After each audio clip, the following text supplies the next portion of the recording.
Howdy ho, everyone. I am not sure if you saw, but I did this for like 15 minutes and realized I had put in the wrong information. So we are starting brand new. Hello, welcome. My name is Lacey Jane. I am the person behind Criminally Confident, and I appreciate you spending some time with me today, whether you are watching live or on replay. I am very appreciative. If you are not already subscribed to my channel, please do that. It's free.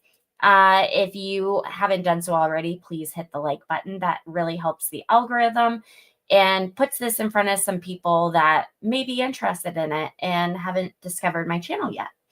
So what we are going to do, we are going to start where we sort of left off. And by that, I mean, we are going to start with the same witness. But yesterday, when I ended the stream, that witness was still laying foundation for the jury. And it was like tedious, and it felt like stuff that you guys wouldn't be interested in rather. So I have found, I have fast forward to the part where they are getting ready to testify about the pictures. You guys will just have to see. So hi, Jen Thunder. Welcome. Welcome. All right, guys. Let me know if you have any questions. I did want to show off. I made from scratch onion dip, and I'm very proud of it. There we go. And it is to be eaten with kettle chips, like fresh kettle chips.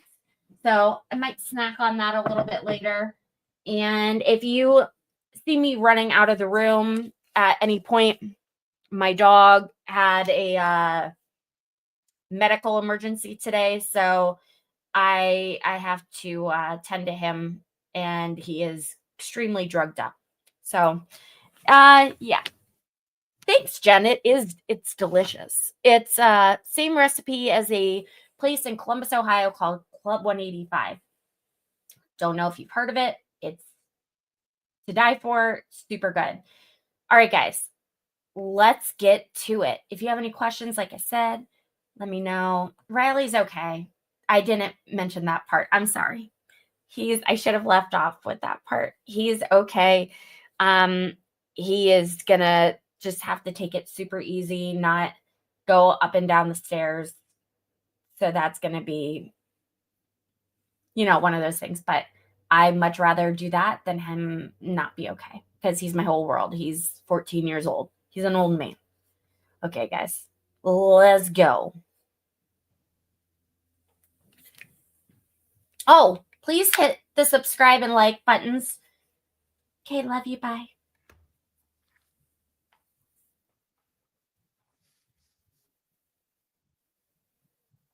Wow.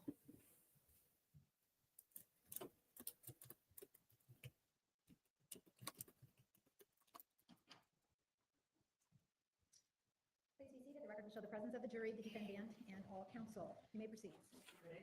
Heather Connor. Let's take a look at exhibit number 1.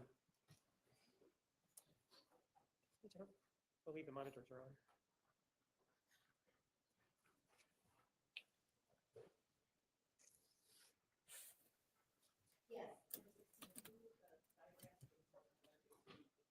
Yes.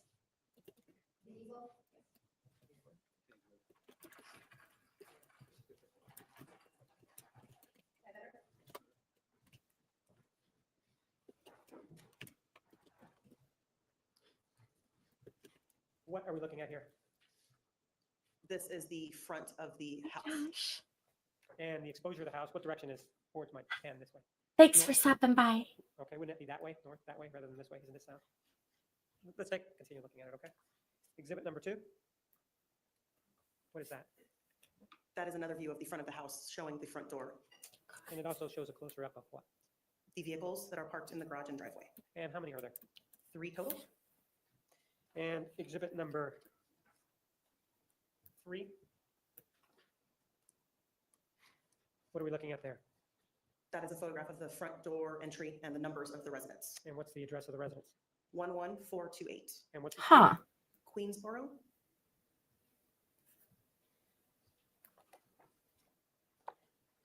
exhibit number 4? What do we see there? That is a photograph of the open garage door view into the garage and the 2 cars in that garage. What kind of car is this? Do you know? The Toyota Prius. Is anyone else having issues hearing this? Josh said that the volume seems extremely low. I can't see anything on my end on how to fix that. And I'm not like RA. I don't have like a huge volume or like audio setup. I'm just learning how to like equalize things. So one step at a time, right? But yeah, please let me know. I'm sorry. Color, given how glary this photograph is. What color was it when you were out there? Do you know? I believe it was black. Okay. Exhibit number 5. The rear of that Toyota Prius. Okay. If you then look over here to the right, do you see what that is? That is a doorway leading from the garage into the laundry room of the residence. And this right here is what? It appears to be a garage door opener. Okay, and this right here? I don't know what that is. Are you familiar with light switches? Yes. Does that look like it could be a light switch? Are you familiar with the It light appears to be. switch? And then if we just shows us the rest of the garage and what's here, correct? Yes. And do you know what this is? A bicycle. Does he hate her? Like, Exhibit number 6 is what? That is a view, a view of the laundry room. That includes the washer and dryer that were inside that room. And this door here, does that lead to? That door leads to the garage. And if we take a look at exhibit number 5, do you see this door here? Yes, I do. Are those one and the same doors? They are. Exhibit number 7 also shows us a door. Are you familiar with which door this one is? I believe that is the same door we've been discussing from the laundry room to the garage. When you say you believe, it sort of implies that you're not sure. Take a look at it. And then if we take a look at exhibit number 6, you see that same door? Those are the same doors. And is this then the door that leads out to the garage? Yes, it is. And what is this up here? An alarm keypad of some kind. Take a look at some more photographs.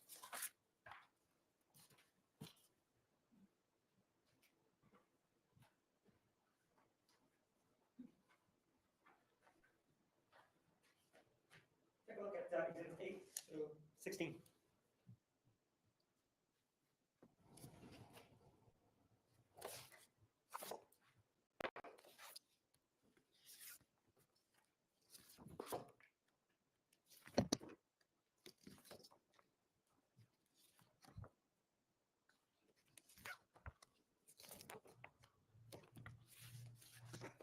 Do you recognize those photographs? Yes, I do. What do they depict? These photographs depict the washing machine and the contents of that washing machine. Again, were these photographs taken at the time of the investigation back in June of 2008 of this home? Yes, they were. I move for the admission of exhibits numbers 8 through 16.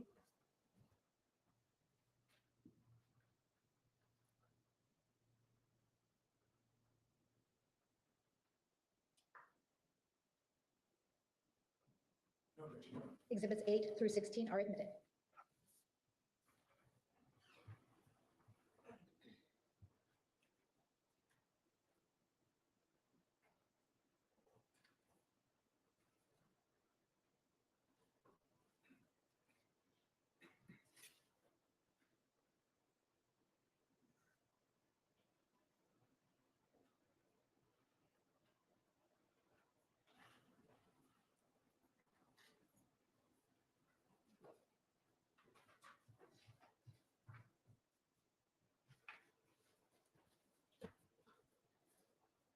First of all, let's take a look at exhibit number 6. That's the one that we just talked about. And what is this right here? That is a dryer. And this right here? Washing machine, All right.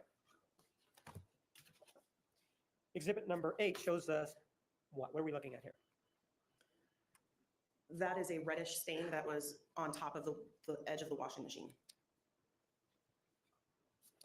Exhibit number 9, what are we looking at there? Looking at the same area of the washing machine, pulled back a little bit with some labels, some stickers to label and identify some stains seen on the washing machine. Are these the reddish stains that you guys were looking at, or just stains generally?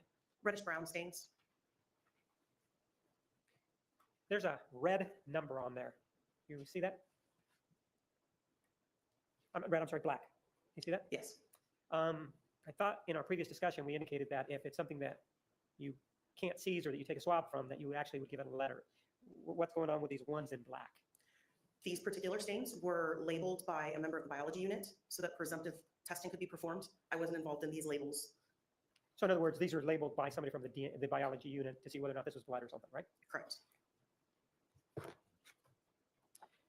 Exhibit number 10 is a close-up of one of those ones, correct? Yes, it is. And if we bring it in a little bit closer, it has something to the side of it. You see that? I B. did. What is that? The letter B. So for example, then, if we go to the previous exhibit, there are two ones there. One would be either, well, we can look at it. We can see that they're labeled with letters also, correct? This one is, yes. And then if you take a look at the other one, doesn't seem to have a letter on there though, right? It does not.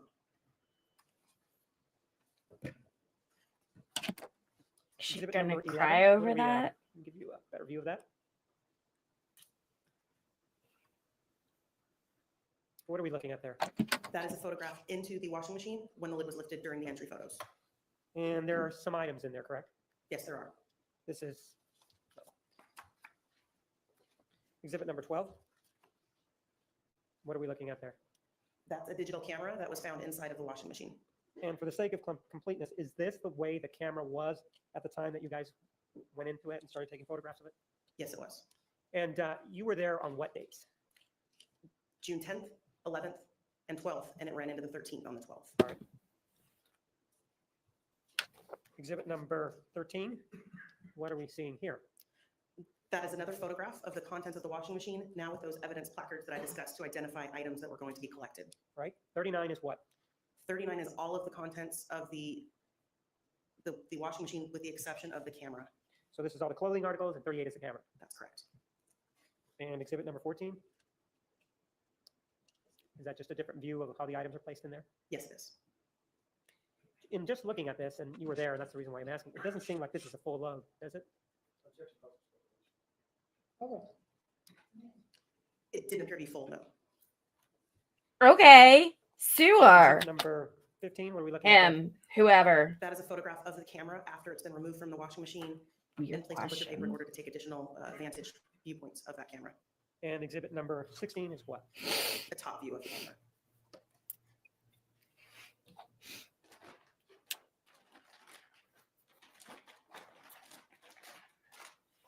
Let's take a look at exhibit number 14.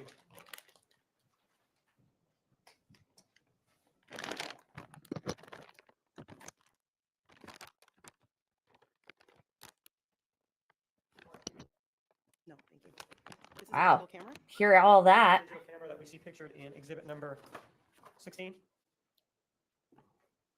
May I refer to my report, Your Honor, in order to refresh my recollection? Yes, ma'am. I agree.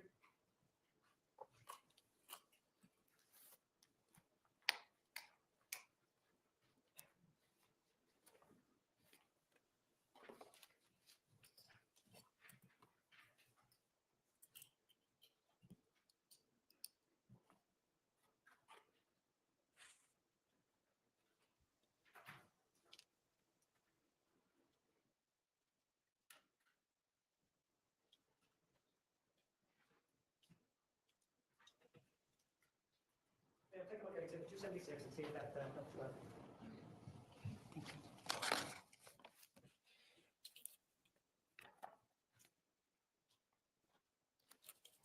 This is the same camera that is depicted in the washing, that was collected from inside the washing machine. But inside of that plastic is something else inside the camera, right? Yes. Do you know what that is? like power cords of some kind. Right, but as far as you're concerned, the only thing that was taken from that washing machine is the camera that's in that exhibit, correct? Yes. Have we had that? Judge, I would move the addition of exhibit. This is the Jodi Arias case. She is during this on trial for murdering a guy that she had been seeing or not seeing. You kind of just have to watch.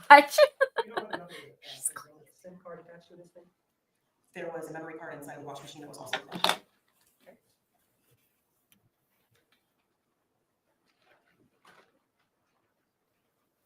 Please take a look at exhibit number 215.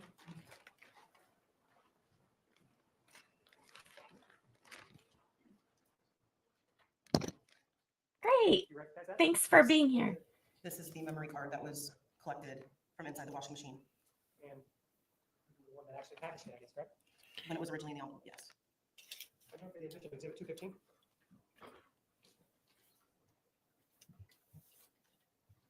No objection, Your Honor. 215 is admitted.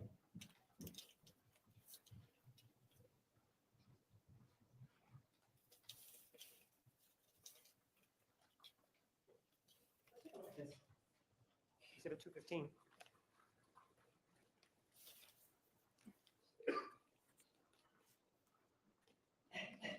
And what we're actually looking at is this square or rectangular blue thing, correct? Yes. It's not. You know the dimensions of this? Or is it just very small? It's small. Let's take a look at exhibit number 220.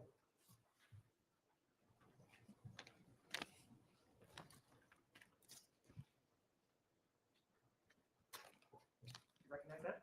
Yes, I do. What is it? This is what I labeled as a digital camera door that was found at the bottom of the washing machine and was collected. Was this after the clothing had been removed? Yes. I move for the admission of exhibit number 220.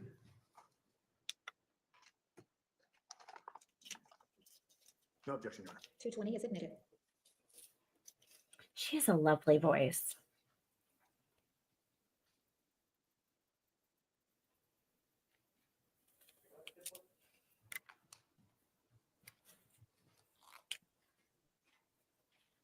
And then this is the item that you collect right here, correct? Yes, it is.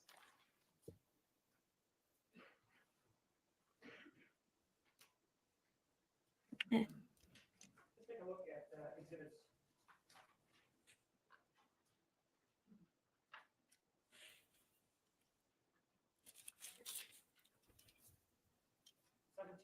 Through 25.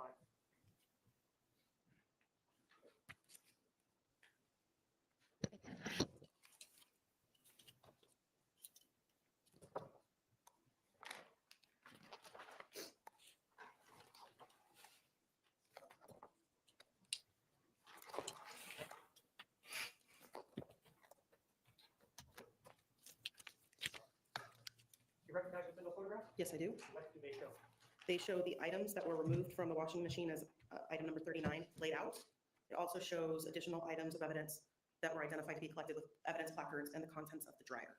With regard to item 39, what was that? That's all the clothing items that were in that washing machine. Okay. I move for the admission of exhibits numbers 17 to 25.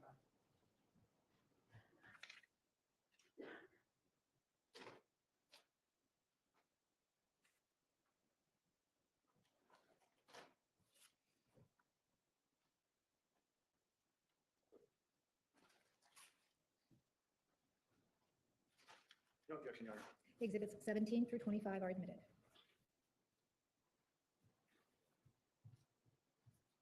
I almost ended the stream. Whoops. Oh, that's why my ears hurt. They're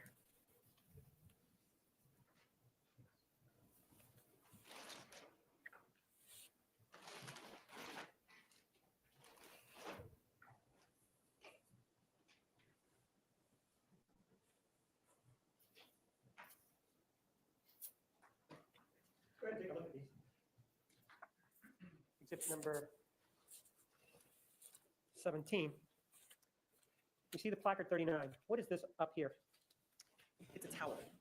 Right, and directly underneath it, what are those? Socks. And to the left? Those are also socks. It does seem Revolutionary. that- You see this part up here on the towel? I do. It does seem that the towel is a bit discolored, doesn't it? Yes, it does. Exhibit number 18, is that the same towel? Yes, it is. And it shows this other end here, right? What is this right here? It's a t-shirt or a shirt of some kind. Do you know what this is right here? I know the glare is bad, but I don't recall specifically the particular clothing items that were contained. and exhibit number 19.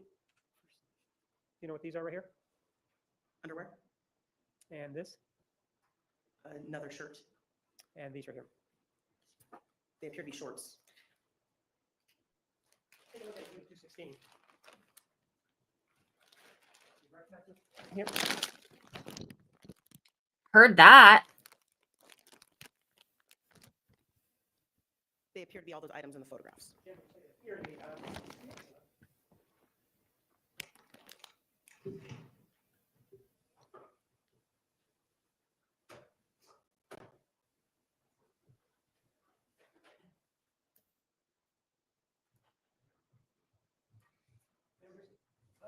Scissors, why don't you go ahead and open it up, take a look at what's in there, and then tell me if this is in fact item, your item 39.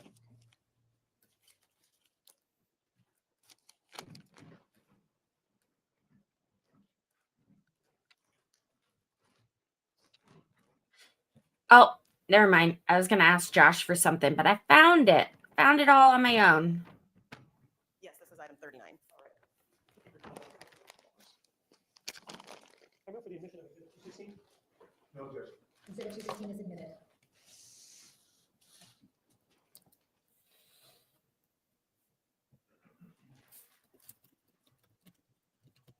Let's take a look at it. Where do you want to go?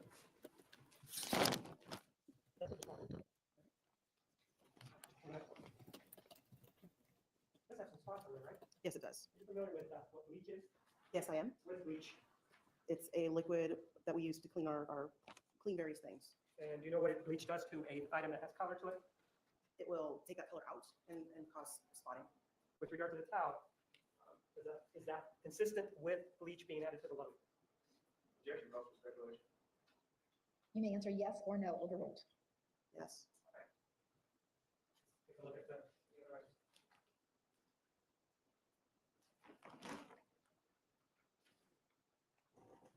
What is that? A t-shirt, You know what size it is on it? it's marked medium. And does it also have some spotting there? Yes, it does. Let's see what else we have there.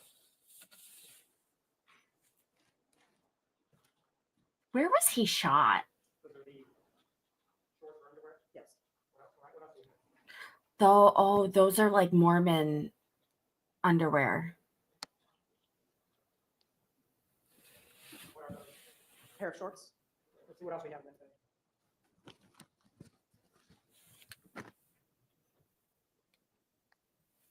What is that? a t-shirt,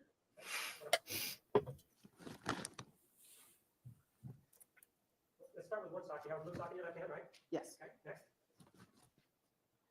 What color sock is that? Mostly gray, Does it have any spotting on it? yes, it does. All right. What else? What is this? A black sock, Go ahead. Another sock. All right. What else? Think we might be able to pull off a two. it is, All right. Another sock. yes.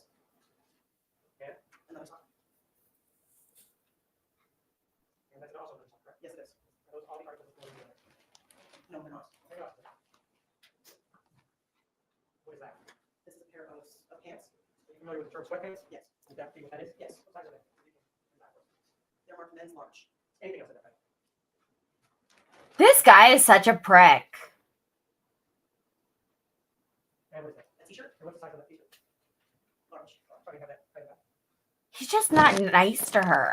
He was nice to the other witnesses, just her. He's like so mean to her. Let's take a look at another exhibit. It's exhibit number 20. And if we take a look at, first of all, exhibit 37, what is that? Or item 37, not exhibit 37, I apologize. That is the memory card that was originally in the washing machine and then was collected as item 37. And what was the color of that memory card? My recollection is blue. And then we have some numbers here, 40 and 41. First of all, this applies to the right is of what? That's a dryer. And now we have a close-up, exhibit 21, of those items as in relation to the dryer, correct? Yes. And what is item 40? 40 is a piece of duct tape that was found on the floor in the laundry room. And exhibit 22 shows us a close-up of that, right? Yes. Exhibit 23 is the SIM card that we've been talking about, right? Yes, it is. And exhibit 24 is a close-up of that, right? Yes. Now, exhibit 25 are a bunch of items, right? Yes, it is. And they were in the dryer. Do you know what was in the dryer? Bedding items? Do you have the exhibit up there that will tell you what was in there? Yes, I do. I have it labeled as bedding items. Bedding. Exhibit 36 through 28. I apologize. 28 through, let's do it this way, 27, 28, 29, 30, and 26.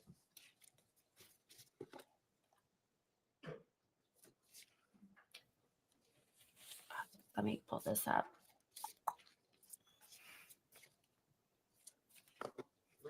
Yes, I do. Those are photographs of the items from inside the dryer, as well as a photograph of them inside the dryer. And are these direct depictions of those items back when the investigation was conducted in June of 2008? Yes, they are. I move for the admission of exhibits numbers 26 through 30.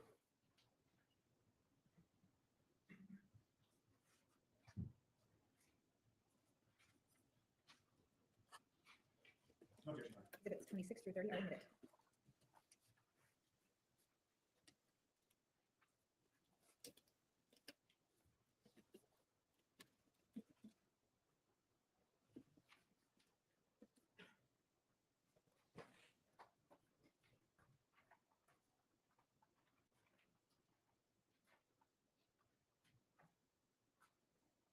Take a look at exhibit 26. What are we looking at there? That is a view of the contents of the dryer and the items that were going to be collected as item 41.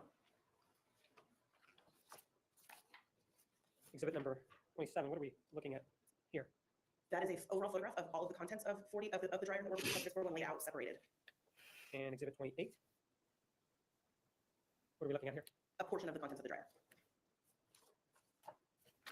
30, I'm sorry, 29, Those are additional contents of the dryer.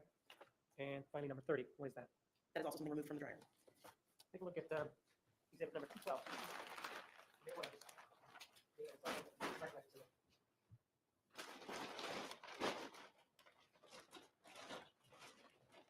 Yes, I recognize this. This is the all the contents of the dryer as collected as item 41, I believe. Excuse me, it is item 41. You need more gloves? If we're going to put them on additional gloves, please.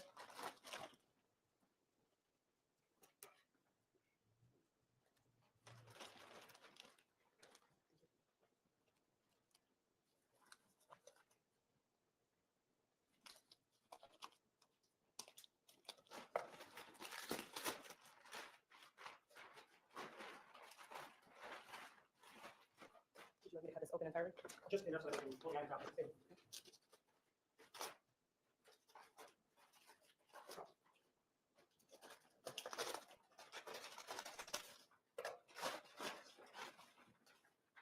What is that? Pillowcase? All right, what else do we have? Is it all right to lay them directly on the desk as I pull them out, or would you like them put back in the bag? You don't have to go over and see it, how about that? Right. And what is that? A pillowcase? Right, yes. And that? Another pillowcase? That is what? A towel? What are those? A pair of pants? Do they have size on them? Yes, they do. What size is that? Size large.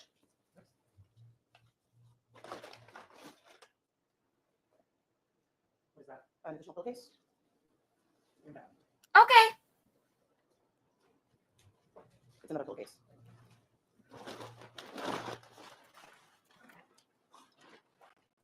Is that the last size of it? No, it's not. What is that? This is a bed covering of some sort with buttons. So What else is in that? Is it-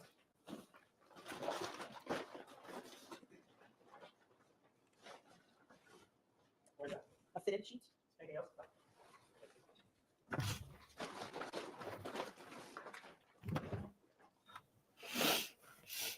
What is that? A flat sheet?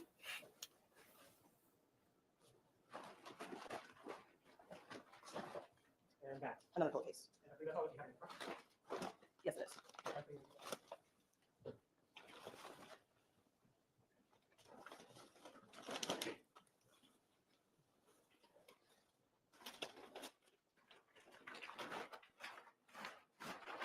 Oh, that's nice.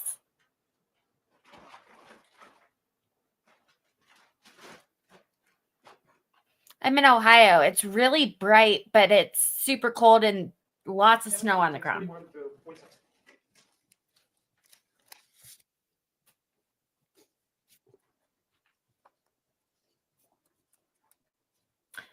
Also, I DM'd you.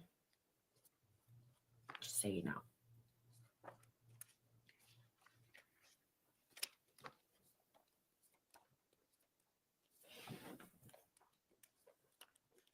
And you recommend Yes, I do. down there. These are photographs of a portion of the downstairs of the house to include the laundry room, office, and downstairs bathroom, as well as items inside those rooms. And are these two depictions of the scene as existed back then in June 2000? Yes, they are. I thought I saw a body.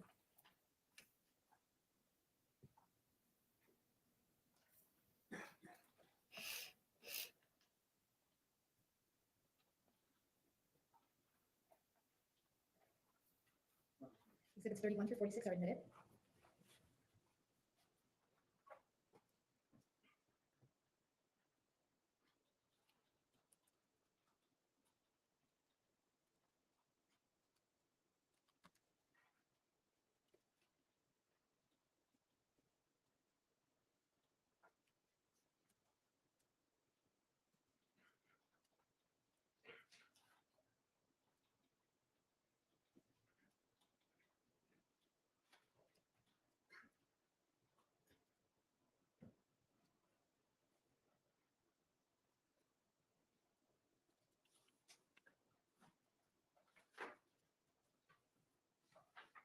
Start with exhibit 31.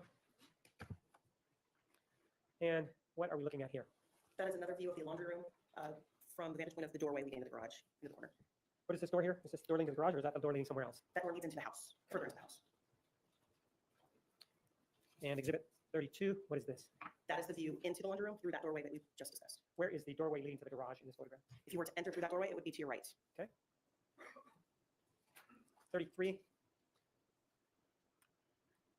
This area here, what is this back here? That's the laundry room. And what's to the left here, do you know?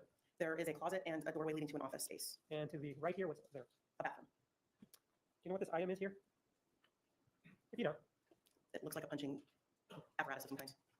Apparatus. Exhibit 34, first of all, in the corner, what is this right here? That's the doorway leading from the house into the laundry room. And this right here? That is the entryway into the office space. Exhibit 35. First of all, we look, what is this right here? The laundry room, And here? the office space. Exhibit number 36. What is that? That's the view of the office space from the doorway. Exhibit 37 is what? A different view in the office space from a different corner of the room. Exhibit number 38. What are we looking at there? That is the desk in the office space, and there are items marked with evidence placards in that photograph. This up here, what is that up here? Do you see that white item there? It's a closet door. I'm sorry, exhibit 39. What do we see here? That is a photograph of the item that was collected as item 35LB, and it's a check. Take a look at exhibit number 222. You recognize it? Yes. What is it? This is the box, including the check that was collected as item 35. Move for the admission of exhibit 222.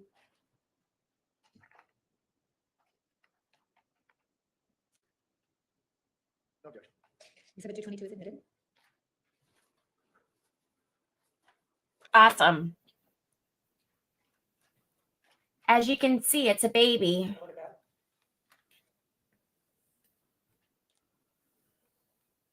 First of all, what is the date on it? 5/25/08. And what's the amount of the check? 200. And who's the person? What's the account? What's the name holder on the account? Jodi Arias. It does have an address. Can you read that address or not? I can. What is it? 9634 East Nido Avenue, NIDO, Mesa, Arizona, 85209-2243. And the person that it's made out to? Travis Alexander, And what's the amount of the check? If you already- 200 and 0 cents. And what is it for? Can you see what that's for? The note section indicates car payments - April and May 2008. And is it signed? Yes, sir. Yes. Exhibit number 40 is what? What are we looking at here? That's an additional view of a different corner of the office space from a different vantage point. Exhibit 41, what do we see here? That's the final corner of the office space, and you're seeing the entry doorway from where the photographer's standing. If we were to take a right, where would we be headed towards? out the door, Right. you'd be headed towards the living area and kitchen if you went to the right, If we were to go left, where would we be going? the laundry room. Exhibit number 42 is what? That's a photograph of the downstairs bathroom from the doorway. Is that straight across from that door that we just saw? Essentially straight across, maybe a bit to the left and across. And exhibit 43 shows us what? Another view of the inside of that downstairs bathroom. Exhibit 44, what are we looking at there? That is a labeled stain that was tested by our biology unit. And that has number 3 by there, right? Yes. Exhibit 45 is what? That's a view of a stain, a reddish brown stain inside of the sink in that downstairs bathroom that was tested by the biology unit. And exhibit 46 shows us what? That's a close-up of the stain from inside the sink of the downstairs bathroom.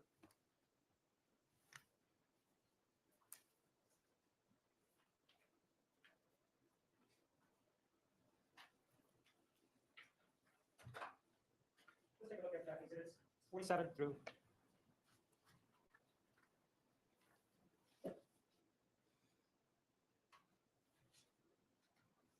61.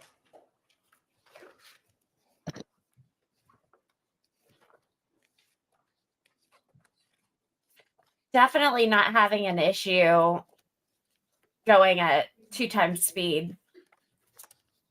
Still getting all the content, understanding what they're saying. These are photographs of the remainder of the house, the downstairs portion of the house, the staircase leading to the loft upstairs, and the stairway itself. Again, we have depictions of when you were out at the scene back in Yes, they are. look at the original exhibit 47 through 61.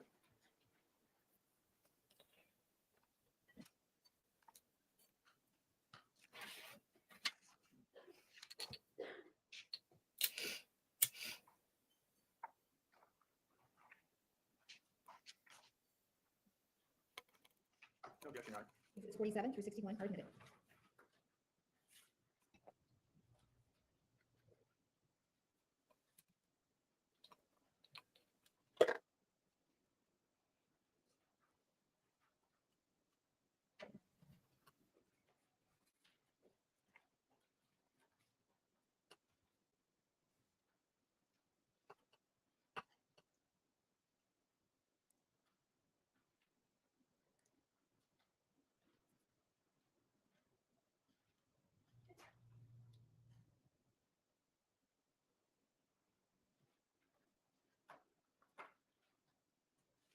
Yeah, here's exhibit 47. Okay, what are we looking at here? That's a view of the dining room, living room area, and the hallway that led down to the office space, laundry room, and downstairs bathroom in the far portion of the photograph. And what is this right here? It's that punching apparatus that was in near the hallway. Apparatus. 48? That's a view of the front door from that dining room, living room area. Where's the laundry room door from here? It would be to my left, where your pen is leading. Yes, that direction. And I guess we'll ask about this 48. What is this right here? A floor cleaner of some kind. 49? That's a view of the entry room and the front door. And what are these items here? Do you know? They're metal grids of materials that are linked together by those round pieces. Why? Exhibit number 50 is what? You're seeing a view of the kitchen from the area that had the couches near the dining area. Okay. And what's this right here? That's the staircase. Exhibit 51. Do we see that same staircase? Yes. Is that right there? Yes, it is. Exhibit 52. What are we looking at there? That's a view from the hallway that you would enter from the front door, looking into the dining, kitchen, living area, and the beginning of the staircase. And these things right here, what are those? Those metal grids similar to what was shown in that entry area. Those are not aligned in any way, right? In other words, they're not put up. No. Exhibit 53. Now what are we looking at? You're seeing a view down hallway towards the laundry room, office space, bathroom, as well as a portion of the staircase to show their relationship to each other. And this is the staircase right here. Yes, it is. Exhibit 54 shows us what? That is a view of the staircase and what you see from the bottom of the staircase. Exhibit 55 is what? A view from about halfway up the stairs, slightly more perhaps. Exhibit 56 is? That is showing a small possible fiber piece of fabric that was collected as an item of evidence. Exhibit number 57, that is what? That's a close-up of that item that was identified as an item of evidence and collected later on. Now number 58, what are we looking at here?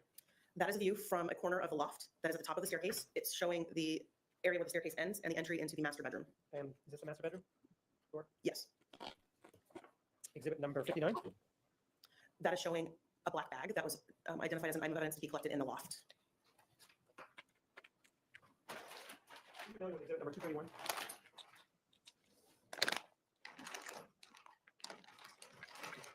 Yes, I am. What is it? This is the item that I collected as item number 24 LB. It's the doorknob from the right door of the master bedroom double doors.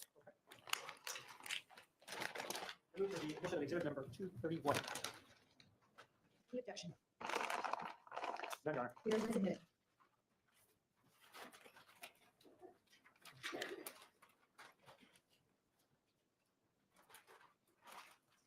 And describe the locking and unlocking mechanisms of this door. Appliance. The unlocking mechanism is a key hole. Okay. The locking mechanism is a flat piece that's turned. Which one was on the inside and which one was on the outside of that door? The inside was the locking mechanism, which has the flat piece that turns, and the exterior doorknob was the one that has the unlocking key mechanism on it. So in order to get into that room, if it had been locked on the inside, would a person need a key? Yes. And in order to lock it, if you were inside, would a person need a key or would they just need to turn it off? Or A key would not be necessary. so does that mean that the person could just turn the little knob there or knob or whatever and close it from the inside? Yes. Exhibit 231. The item that we're looking at here, is that the inside or the outside? It's the interior doorknob. And you're talking about turning, this is what you're turning, correct? Yes. I like it. And this portion of it right here, is that the inside or the outside? That was the exterior side of the doorknob. And that's the one that required a key, correct? Yes. Exhibit number 60 is what are we looking at there? That is a closer view of that black bag from the loft that was collected as item 31 LB. And exhibit 61? What is that? That's the view of the contents of that black bag. Take a look at exhibit 213.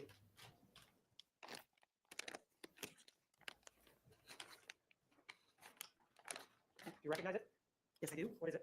This is the black camera bag that was collected as item 31 LB. All right.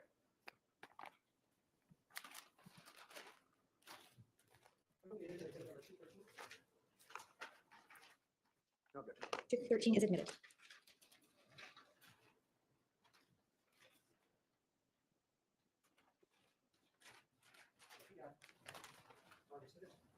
Do you want gloves for this or not? I prefer left, yes. Good point. Thank you.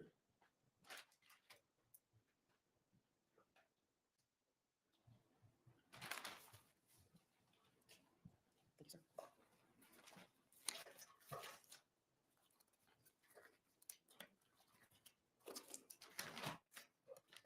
sir.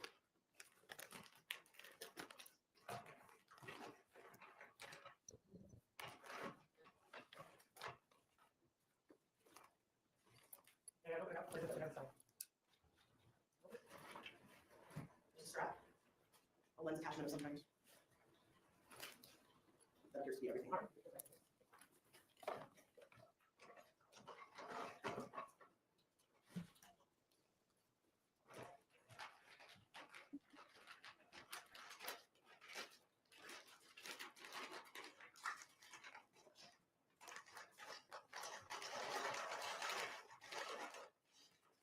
Let's take a look at exhibits 62 through 72.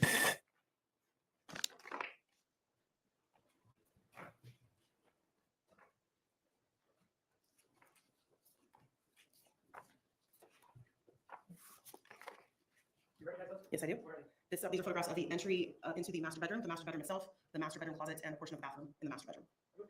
Number 62 through 72. Are we gonna get some grotesque imagery here?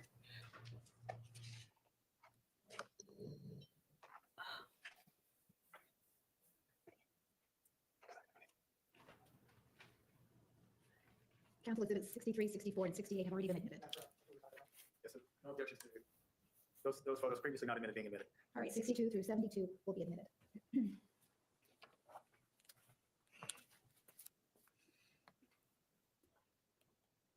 I wonder if the microphone just picked up all my bones cracking.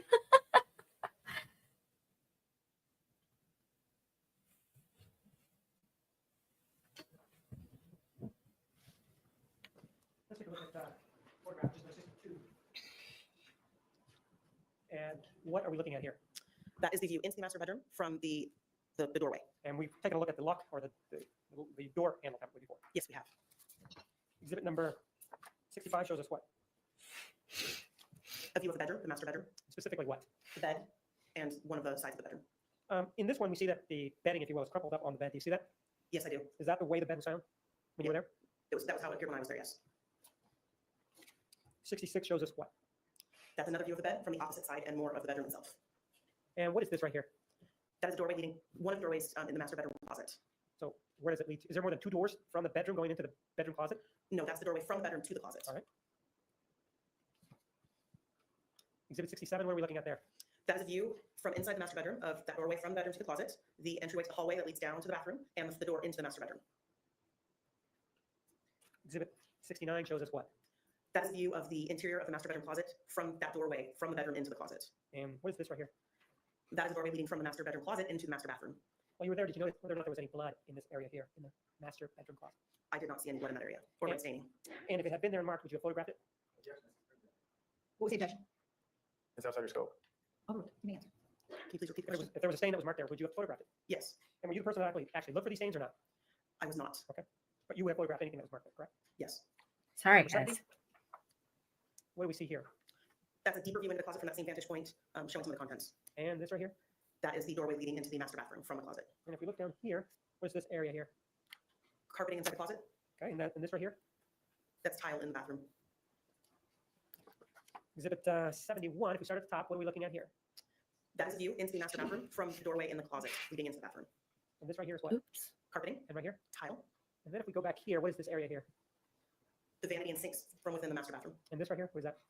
A door for a linen closet inside the master bathroom. And this hallway that we've been talking about, take a look at exhibit number 67, told us about this hallway here. If we take a look at the exhibit number 71, where would the hallway be in relationship to this door? Say, To the right, so we'll be right down this way. that's correct. Exhibit 72, starting here, what is this right here? That is the door and doorway that is leading to the master bedroom closet. And this right here is what? A portion of that hallway we've discussed. That what? I didn't hear you. I The didn't hallway catch- we discussed. Okay. And this right here is what? The door for the linen closet that's in the master bathroom. Where does this hallway lead? To the master bedroom. And if we take a look at exhibit number 67, is this what you're talking about, the hallway that we just discussed? Yes, it is. And this right here is, The bathtub in the bathroom. and right here, That's the shower. and this, That's the victim inside of the shower. and this greenish, bluish. I believe it's a robe.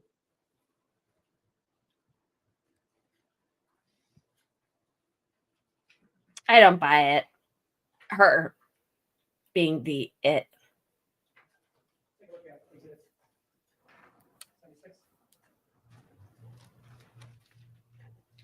through 80, 82, through 87.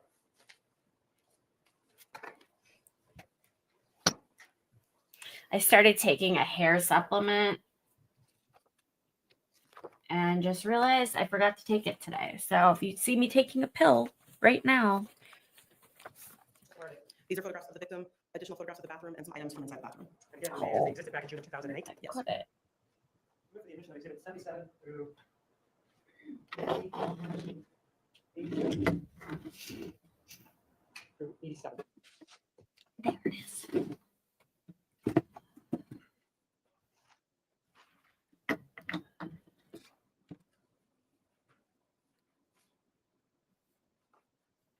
They want you to take like 4 of these a day. They're the Nutrafols. No objection, John. Exhibits 77 through 87 are written today.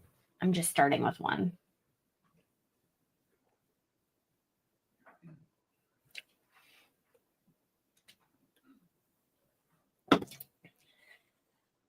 Uh-oh. These must be gnarly photos because she's putting on the dramatics.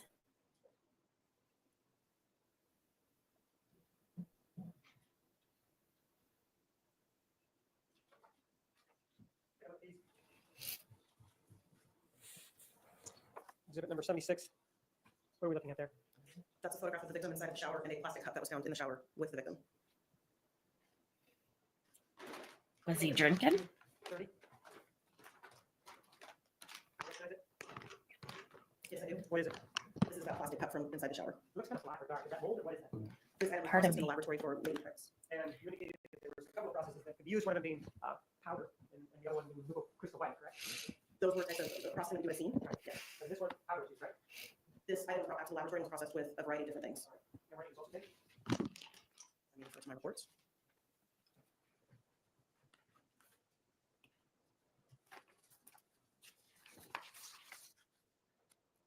No, no latent prints were developed on the plastic cup. One of the things that you told us is that there were environmental factors that would affect whether or not an individual leaves a latent fingerprint. You remember we discussed that earlier? Yes, I do. With regard to water, if water is run on an item, will that affect the ability to later obtain a latent fingerprint? It can, yes. Why? In some cases, if water is run over a surface, it may obscure that latent impression that was left behind. It can wash over the residue or something of that nature. And how about if the person's turning the cup as they're doing whatever it is they're doing with it? Would that also affect whether or not they might leave behind a usable latent fingerprint? How an item is handled will always affect whether or not a latent print is left behind or not. I move for the initial exhibit. No objection. 230 is admitted.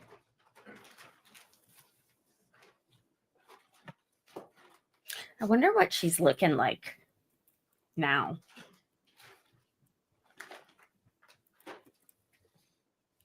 Exhibit number 77.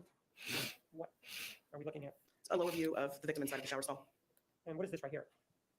Is that the wall, I guess is what I'm saying? Yes, the wall of the shower stall. And this is his right foot, correct? Yes, it is. Is that touching that wall? Yes, it is. How about the left knee? Is that also touching the wall? Yes. And if we look over here to the right, what portion of his anatomy is that? It's his right knee. Is that touching the wall also?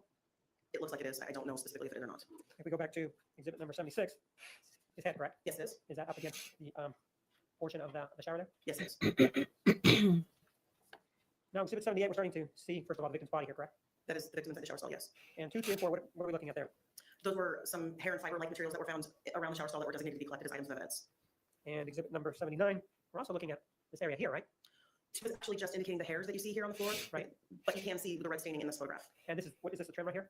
Baseboard trim of some kind, yes. And there's also some staining up here, correct? Yes, And there's also staining here. yes. Exhibit number 80 is what? That's a fiber-like material that was found on the floor in the bathroom that was collected as item number 3LB. And exhibit number 82, we're now looking at what? You can see a small portion of the shower stall with the victim inside, the bathtub. Hold, and please. leading into what Hold, please.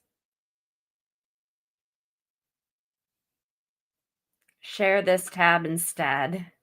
Jodi Arias is offering a look inside her life Whoa, behind I'm bars, sorry, where guys. she's serving a life sentence for the murder of 30-year-old Travis Alexander. What is her life like now? I was shocked that she has as much access to kind of the outside world as she does. Brianna Whitney, crime reporter at 3TV and CBS 5 in Phoenix, hosts the new documentary Obsessed, Unraveling Jodi Arias. She talks about so many different things in her writings right now in a blog of all things. Yup, Arias has a new Substack blog, Just Jodi, that 700 subscribers pay to read.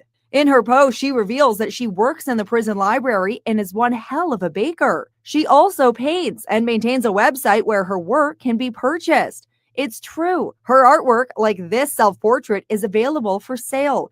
This sells for $39. And check out these portraits of Lucille Ball and Elizabeth Taylor. She sells her art and she profits off of that, and that money goes to her attorney and legal fees, and she can use that in prison. Wow. All right. Let's get back to the gruesome details of what she did. Seems like an awful segue. Way to go, Lacey.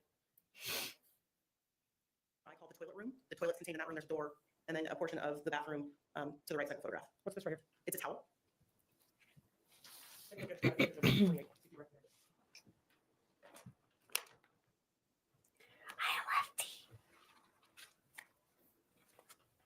Yes, I recognize it. What is it? This is that same towel from the master bathroom. Was there one or two towels there?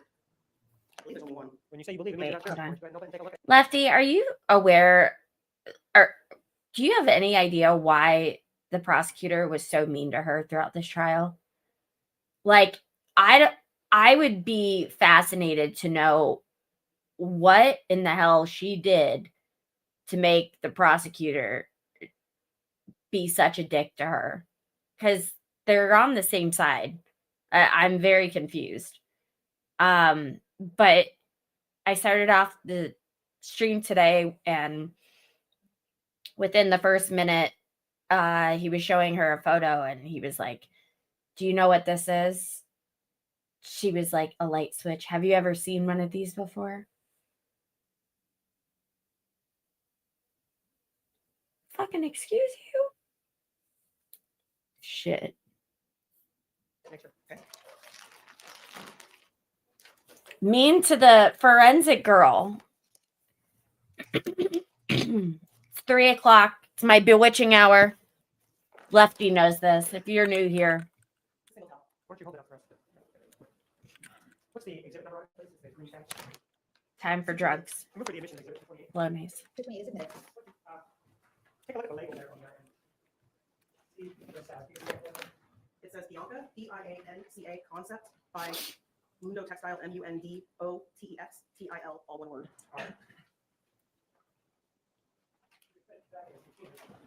Yeah, he just seems like a huge dick. Sorry, we are not family friendly. Okay, by we I mean I. That we previously looked I at tried it. is from exhibit number 216 from the washer. You were talking about that? Yes, I do. Why don't you read the label on this before? Labeled Bianca concept by Mundo Textile. Do the, at least the labels, are they from, do the labels match? How about that? Yes, they do. And if we hold this up, I'll hold the other one. They seem to be a little bit different in shape, correct? Yes, they do. And also one is spotted and one is not, right? That's correct. Okay.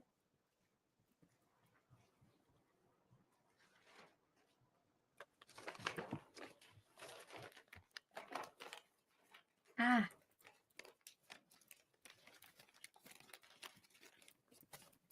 Exhibit 83 shows us, first of all, what is this right here?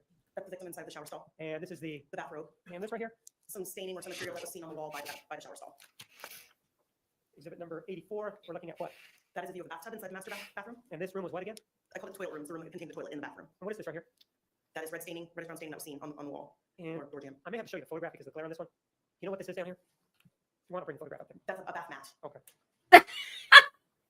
This right here. That's the bath mat, right? Yes, it is. Number 85, what are we looking at there? he That's is another just view of the same bath mat that we discussed. And this right here on the left, what is that? That is the door jam of the entry to the toilet room, the red staining that was on the previous photograph. And this right here is what? More staining, And down here on the ground is, more reddish brown substance. and this right here It's also a reddish brown stain. on the map, correct? Correct. And this right here is what right there? Additional staining. The towels that we looked at, where are they in relationship to this staining right here where I'm pointing to? The towel that is in front of me is directly above, maybe slightly further back from that. It's hanging from that wall in the Okay. photograph. Exhibit 86. What are we looking at here? That's the image of the stain on the walls and tile floor of the master bathroom, showing the entry into the toilet room, and you can see more of the bathroom itself. And this up here? That's this towel here. Exhibit 87 is what? That's a more mid-range close-up view of the reddish staining that's on the door jamb and some of the floor leading into the toilet room. You see that right back there? Yes, I do. What is that? More reddish brown staining that was on the bottom pedestal of the toilet. Okay.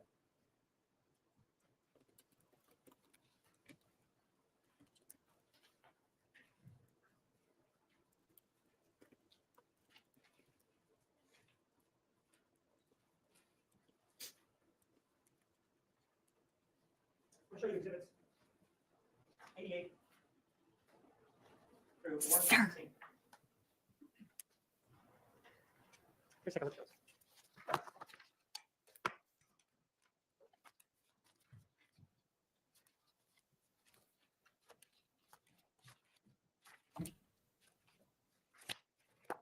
Joshua has my link, but Joshua's experiencing storms. So let me figure out how to do this.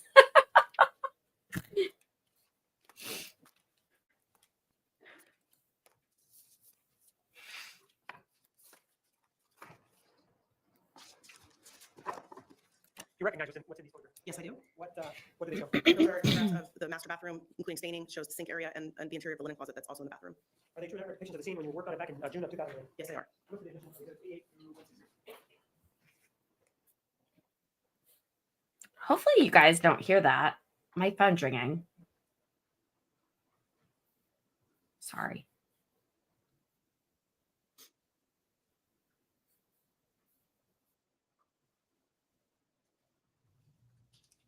Okay. How do I do this?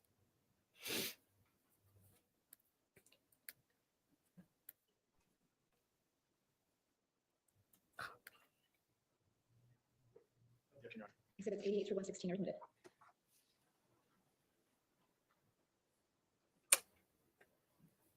Do I just post it in here? Thank you for letting me know, Lefty.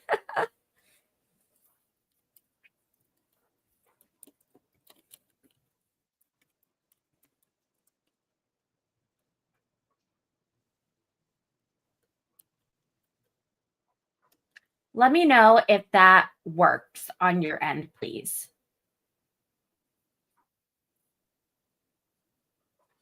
Okay. Cool.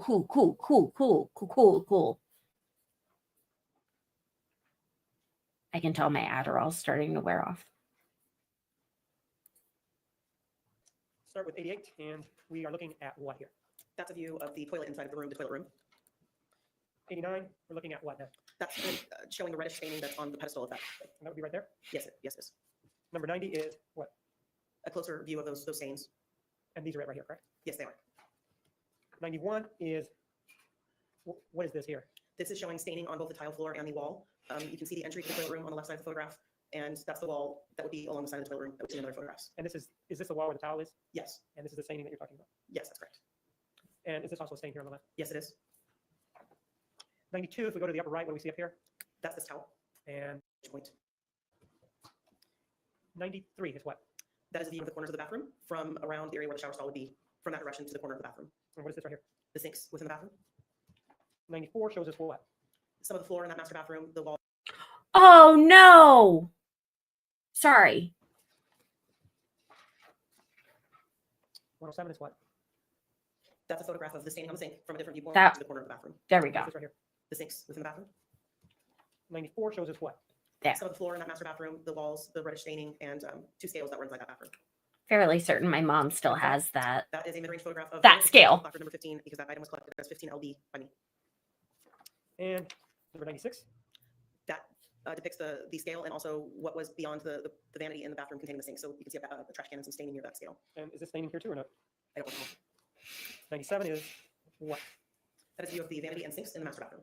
And you found this was open when you were there, correct? To the best of my recollection, yes. 98, what are we looking at here? That is reddish brown staining and reddish brown substance that was inside and on top of the sink in the master bathroom. 99 is what? What are we looking at here? That's another view of the right side sink in the master bathroom with staining. There's also scales in the photograph that were placed in order to do additional documentation photographs of that staining within the mirror and sink areas. And 100 is what? Another view of the same staining with the scales for reference. And it also shows us the edge here, doesn't it? Yes, it does. And it does have red. Does it have red staining on it? Yes, it does. There's something here on the upper left. What is that? That is a letter marker D to indicate which area was photographed. And exhibit 101 shows us what? A closer view of the staining that would be within that D area required. 102? That's an overhead view of the sink on the right side and the staining within on top of the sink and countertop. Looks like a wipe pattern. Are you familiar with like wiping or not? I don't do blood spatter Okay. interpretation. My God, you guys. 3 shows us what now?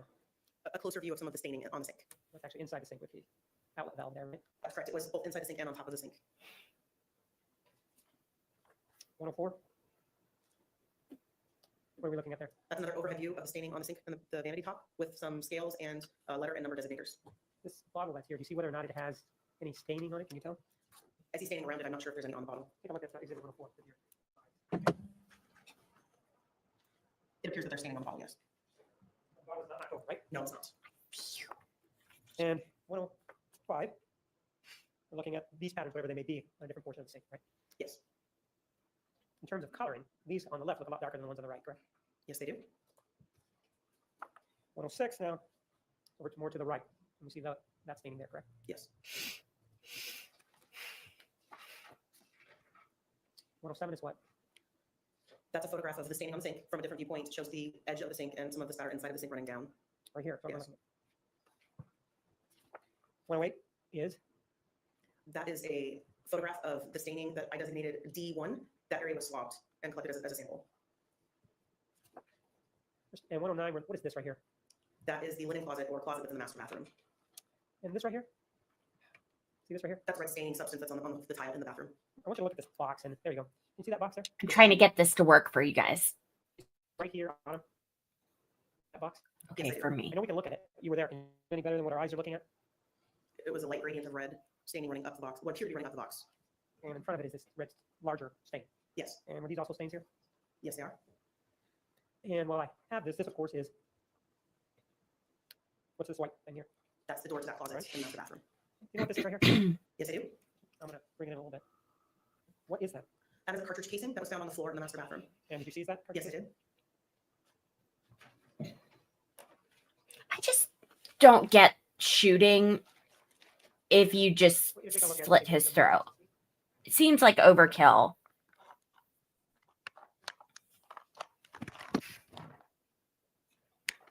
Okay, so What is it? That's the cartridge casing that I collected as number 1 LB. I move for the admission of exhibit number 218. No objection. 216, 18 is admitted.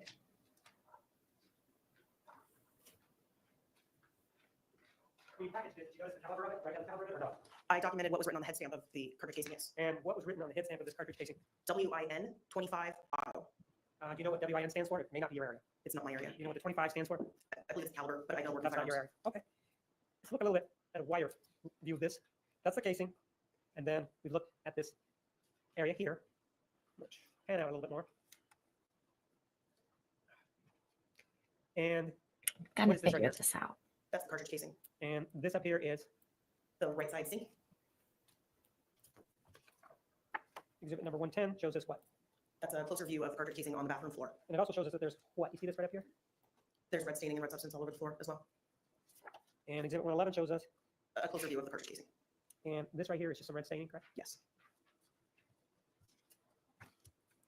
It may be stating the obvious, but I'm going to ask you, to the naked eye, your eye, and you were there, is there any staining on the top of this casing that's in this red stain? Not that I see. See that? It's a little blurry, but I still don't see any red staining on the top. Exhibit number 112. Now what are we looking at here? Starting with this corner here, what is that? That's the sink, or portion of the sink pedestal. And this down here is, That's the cartridge casing, and it's photographed with evidence placard number 1. and up here, That's a towel. and down here, That's the hallway that leads from the master bedroom to the master bathroom or vice versa. and right here. That is the doorway leading from the bathroom into the closet. Exhibit 113 is the staining and what? A We're good view now. view of item number 1, LB, with placard 1. It shows some staining there also. It does. 114 is the placard and a close-up of the casing, correct? Yes, it is. Exhibit number 115 shows us the box, right? Correct. And then it shows us the items in the closet. Number 11, what's number 11? It's a USB thumb drive that was a Target brand that was collected from inside that closet. A what now? A USB storage device, thumb drive, That was what number was that? that was 11. And what was number 10 then? What does this you speak It's a of? prepaid legal services business card. And now 116, what are we looking at here? That is red substance staining that's on the floor in the master bathroom and hallway to the master bathroom. And now are we headed into the master bathroom, bedroom now? You're heading down the hallway towards the master bedroom and that, to the right. Great, thank you. All right, ladies and gentlemen, we're going to take the weekend recess. You may step down, please return January 8th at 10:30. All right, ladies and gentlemen, there will be no trial tomorrow, Friday, no trial Monday, the 7th. You should also return on Tuesday, January 8th at 10:30. I know every day I ask you to follow the admonition. Page 13 of your preliminary instructions contains that admonition. Since we are about to recess for the weekend, I want to remind you of your obligations. Blah, blah, blah, blah, blah. Okay. Stop sharing really quickly. And I am going to pull up the next victim. Oh, that's not a good way to. Lacey. Wait, babe. Okay. So I am pretty much, brilliant. Before I go on my diatribe and get us started on the next video, let me get my camera switched back over. I can't have my phone in my hands or I won't pay attention. I'm sure you guys can understand that. Okay, we are good. Okay, so what I have done, and Josh, if you're watching, this might be helpful for you to know. I went to Old Faithful, aka ChatGPT, and I asked ChatGPT, like, which witnesses and which testimony do I absolutely need to show? And I asked for a breakdown of each day. I asked for it to even like timestamp, tell me where to skip, pause, fast forward, clip. And this is why I feel confident that our jobs are secure, at least for the time being. It totally left that chick that we just watched. It left her off, like entirely left her off. So, from what I can tell, based on its analysis, it says that we should watch the next witness, but it also says that this witness that we should watch, it says that they testified on day 7 and not day 3. So I don't know what's up with that, but we're going to go with it, you know? Oh, let me get this started for y'all. And if you could do me a favor, if you could be so kind as to please like the stream. And if you aren't subscribed to my channel, that's just silly because it's free. And I love you guys. Period. So let's hang out on the YouTubes. And in order for us to do that, I need you guys to subscribe. Cool. Awesome. Let's get this show on the road. I literally have a spinny wheel of death. So let me Jodi Arias trial day 3. And just for illustrative purposes, if we then go to our diagram, do we see the number 10 there? Yes, And that's where that was collected from? that's correct. What is it? It's a business card. For whom? You know, I believe, may I see it, please? It says Travis Alexander on the card. I move for the admission of exhibit 219. Any objection? None, Your Honor. Exhibit 219 is admitted.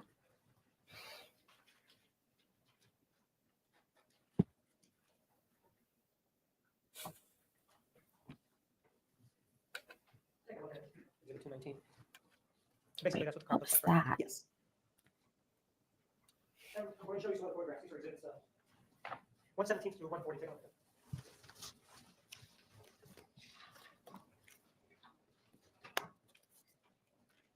Yeah, it says it's still important for us to watch this part. So we're going to finish her up. Finish her up. Thanks, Lefty, for letting me know. I'm subbed like 8 times. You're so cute. I only have one account. I know I'm lame. So I appreciate you.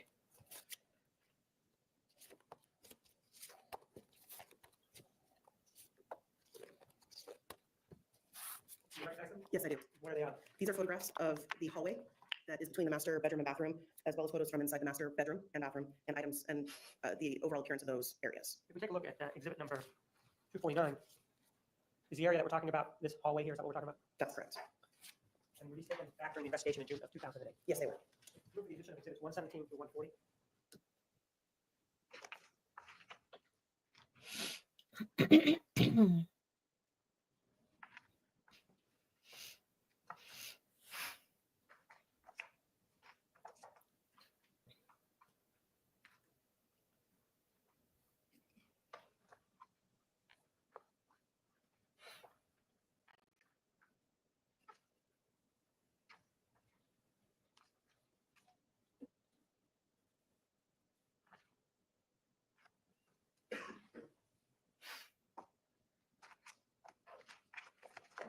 No objection, Your Honor. Exhibits 117 through 140 are admitted.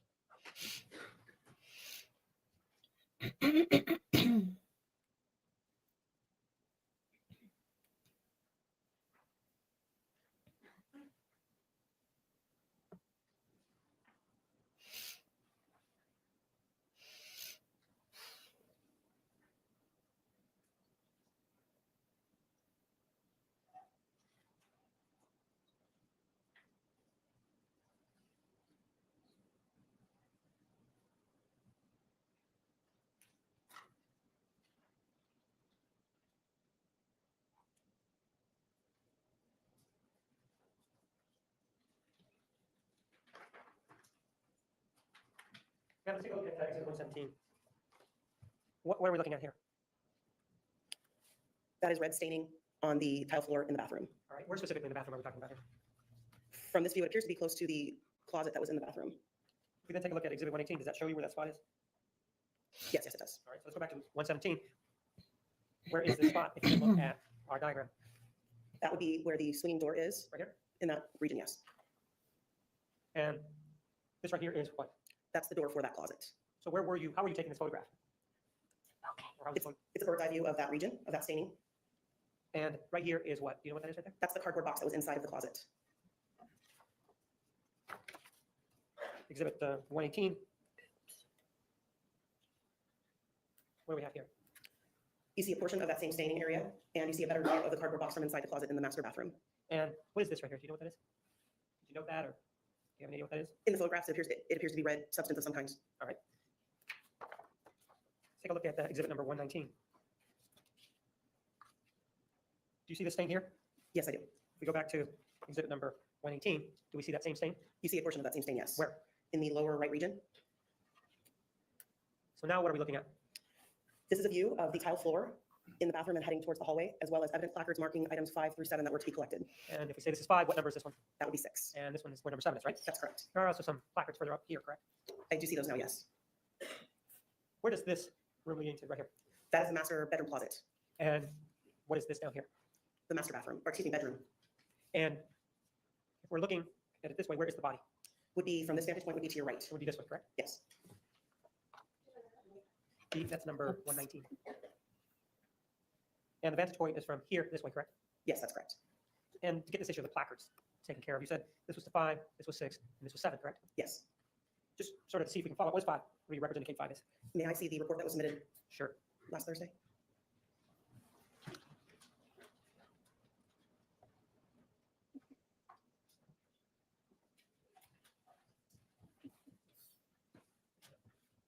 Take a look at that exhibit 276. Look at it, and then I will re-ask you the question. Thank you.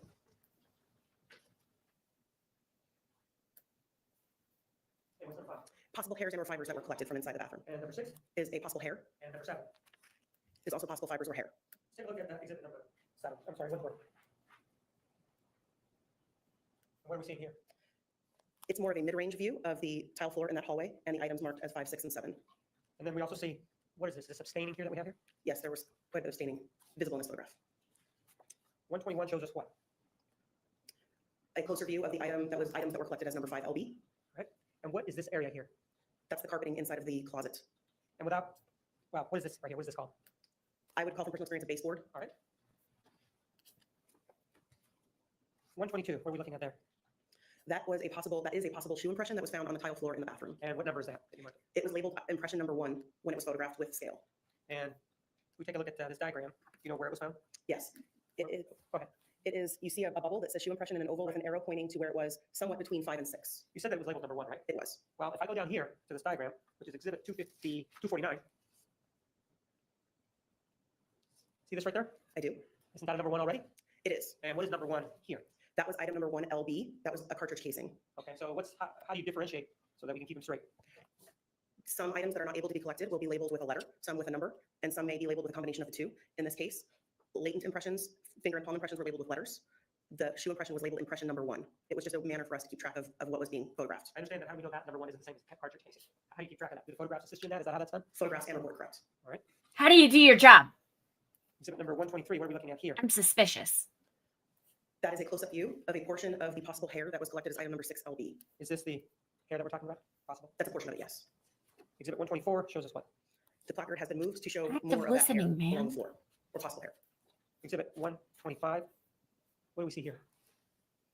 That's an overall view of the hallway and floor, including the red staining from the hallway in the master bathroom. How is this different from anything that we've been seeing? There are no evidence placards in this. In terms of processing a scene or investigating a scene, how in this photograph that we have here, what is the process whereby the photographs are taken? What is the sequence of the photographs taken in the placard place? Why don't you explain that to me? Absolutely. When we first arrive at a scene, we will take overall entry photographs of the residence or wherever the scene is to document its condition when we arrived. There won't be any evidence placards or anything in those photographs so that it's showing the location of items within the residence or scene without us having introduced anything by the crime scene investigator. Once items have been identified as needing to be collected, we will take additional photographs of those items. We will mark those items with evidence placards so that we can keep track of which item is which in the photographs and in diagrams, for example. And additional photographs will be taken of the scene again with those evidence placards in the photograph. That's for layer reference. So the first photographs have no evidence marking, and the second photographs will have evidence marking sets of photographs. Take a look at exhibit number 125. I want you to note this area here. Do you see that right there? Yes, What is that? What does that lead to? that is the closet, the linen type closet that was in the master And bathroom. we talked about the trim here at the bottom, haven't we? Yes, we have. And then also take a look at this, for example. You see that right there? Yes, And I'll bring it up just so that we can look at it. See that? yes. If we then go to exhibit number 126 to orient yourself.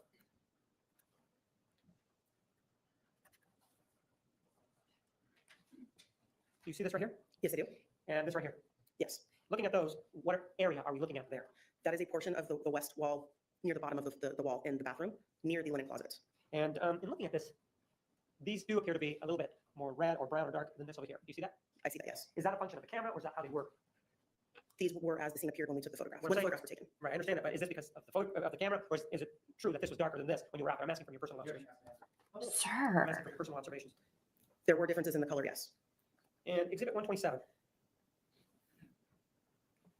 What are we seeing here? This is a view of the baseboard wall and tile floor in the hallway bathroom, the hallway between the bathroom and bedroom. And what is this over here? What is that right there? What's it? Is that carpet? It appears to be carpet. Well, why don't you take a look at it so that you can tell us you were out there, right? Absolutely. Well, let's take a look at 127. Tell us what that is.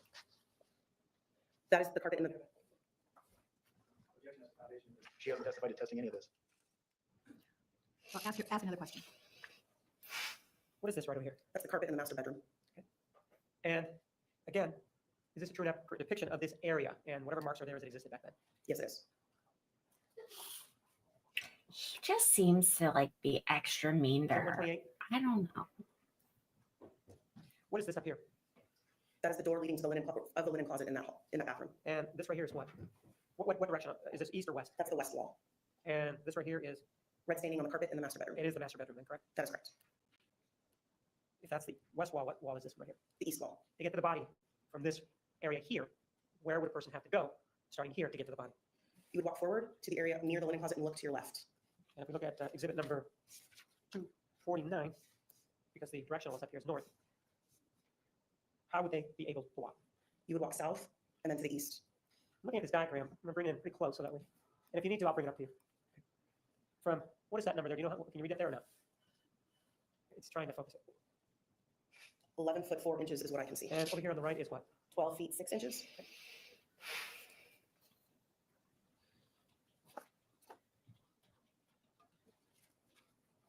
Let's take a look at exhibit 129. First of all, which wall is this, east or west? Will you zoom back for me? What Right there. is? Yes, Okay, so which wall is this right here? that's the west wall. And Him being mean to her? placards down here, right? Yes, 8 and 9, right? that's correct. What are 8 and 9? Possible hairs and or fibers. And where does this lead to, this entrance? The one with the carpet, where does that go to? The carpet is the master bedroom. That's a view leading into the hallway leading to the master bathroom. And these are, for lack of a better term, these are the patterns or the staining that was there. No, I think he's just a dick. Yes, Take a look at exhibit 130.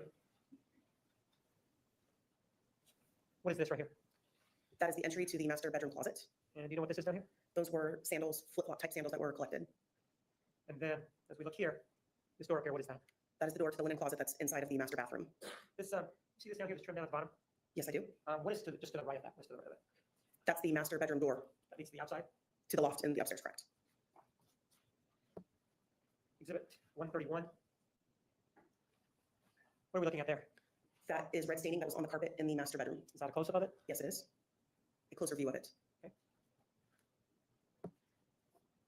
Exhibit 132. First of all, what wall are we looking at there? That is the east wall. And these are, for example, the patterns that were there when you were out there in June of 2008, correct? Yes, they are. Exhibit 133. What do we see here? That is a different vantage point of some of the red staining that was on the east wall of the hallway. Let's take a look at exhibit 134. What is this area here? What is this? Where does that lead to? That is the hallway that leads to the master bathroom. And this door leads where?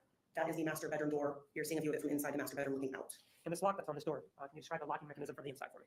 Yes, it is a flat piece of metal that is turned. So can it lock from the inside? Yes. You need a key to lock it from the inside. No, you don't. You need a key to get into it from the outside. Yes. Exhibit number 135 is showing this one. That is a view of a stain that was identified as 9. And exhibit 136 is what? That is a close-up of that stain identified as 9. Let's take a look at exhibit 138. See that? I do. First of all, I'm going to start with the door over here. You see that Can right you there? see? Yes. In the previous photograph, we saw it, and it was white. What's all this dirty black stuff on it? That is latent processing powder, fingerprint powder. And then if we look to the left of this photograph, first of all, what wall is that?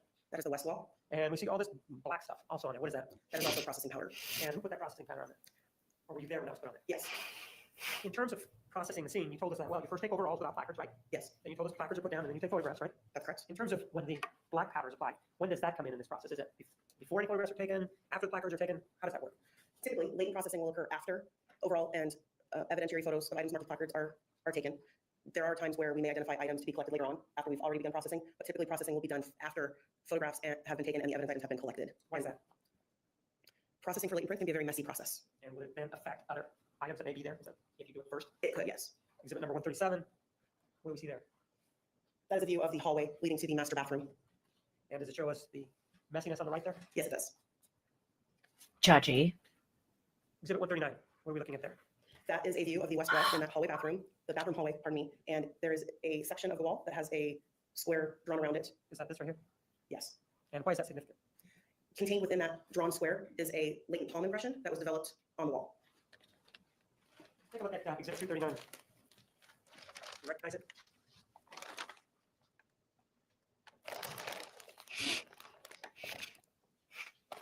Yes, I do.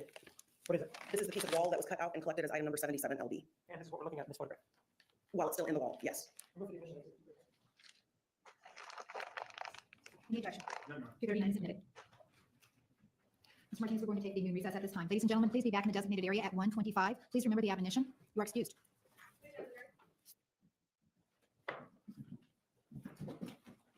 Thank goodness she was able to get herself composed. I'm a medical examiner. I'm charged with examining deceased individuals and certifying a cause of death. Okay. I'm happy. I was getting really bored. Okay. So bored that I was looking up like how much longer we needed to listen to her. All right. So this is the medical examiner. If you have an opinion on this matter, let me know. Because I read online through Old Faithful, ChatGPT, that this is a very important witness. What's his face? It is Kevin Horn.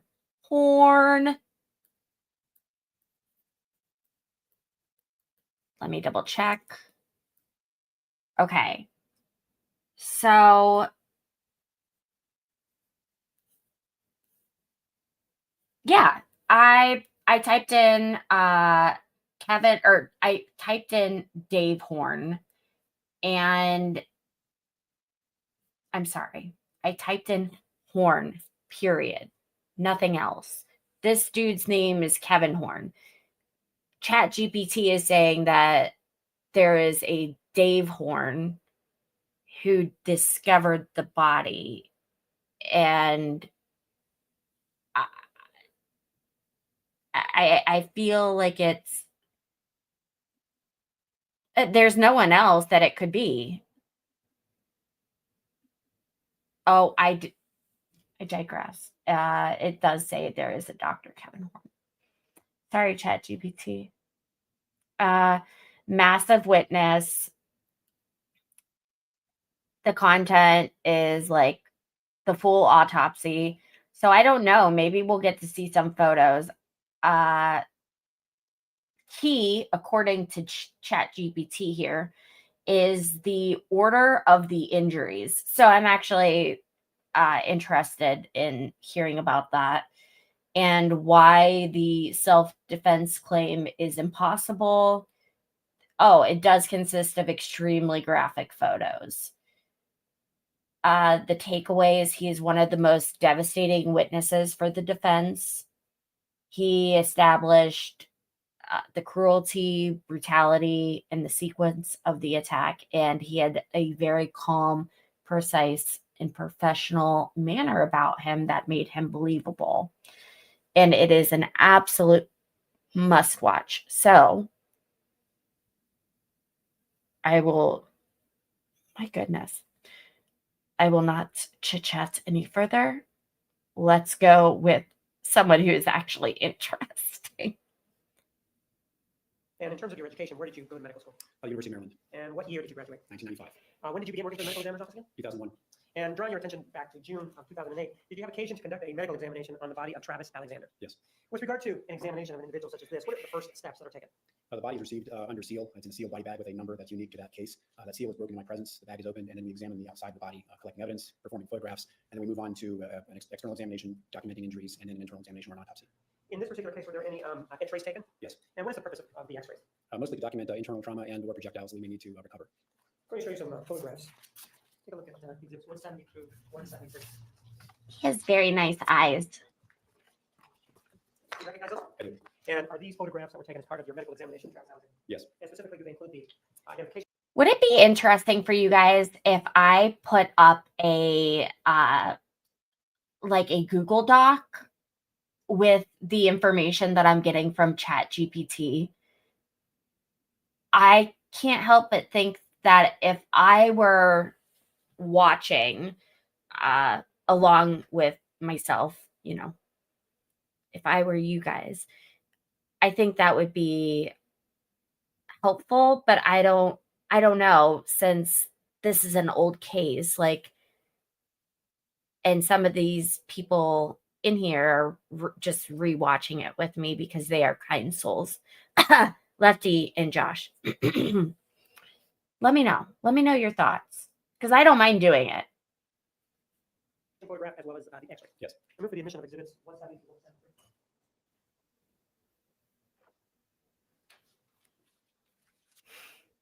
Any objection? Judge, I would object to number 170. Council approach.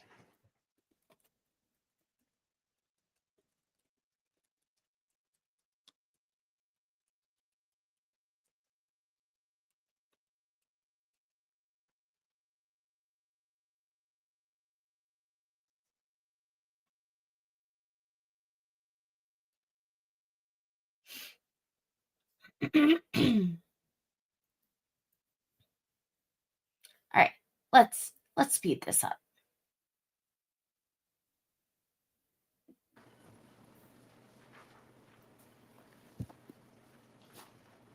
Let's take a look at exhibit 170. And what is this number that's here on the left here? 083532. That's our case number for the year. Is that the same as the number that came in the bag, in the sealed bag, or is that a different number? There's an individual seal number on the bag, but the case number is separate from that. And this is the face identifying the individual that was brought in, correct? Yes.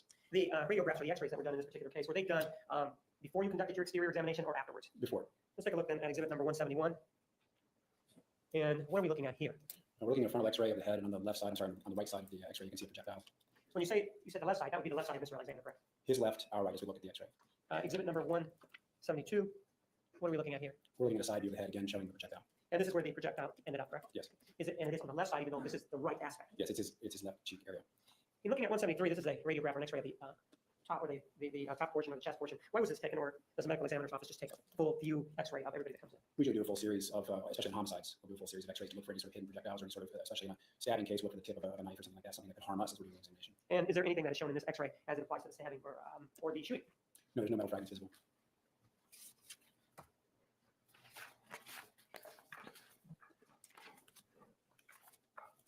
As part of your examination, the external examination, did you take a look at the hands? Yes. Take a look at exhibits 174 through 183 and see if that depicts photographs of Mr. Alexander. Hi guys, if you're watching, welcome. Please make sure to like the stream and subscribe if you aren't already subscribed to the channel.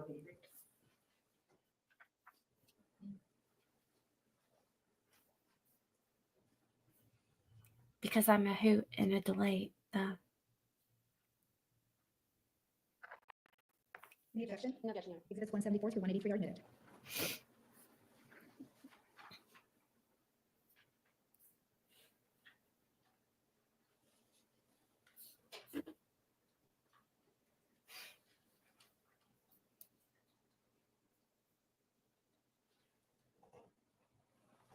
What do you think she's saying to her? Take a look at exhibit 174. What are we looking at here? The back of the right hand. So one of the things that we know in this case is that the body was in its home for a while, or days before it was actually discovered. So was there any decomposition that was associated with the body? Are we looking at any in this particular photograph, or was it other parts of the body? Yes, there was a state of what we would call intermediate decomposition or the middle state of decomposition, and it involved the whole body. In this picture in particular, we can see green discoloration of the hand and also early what we call mummification of the fingertips. And if you take a look over here on the thumb, why is that dark? Or I guess in the rest of the hand? It's dried. And is that part of the mummification process that you described for me? Yes.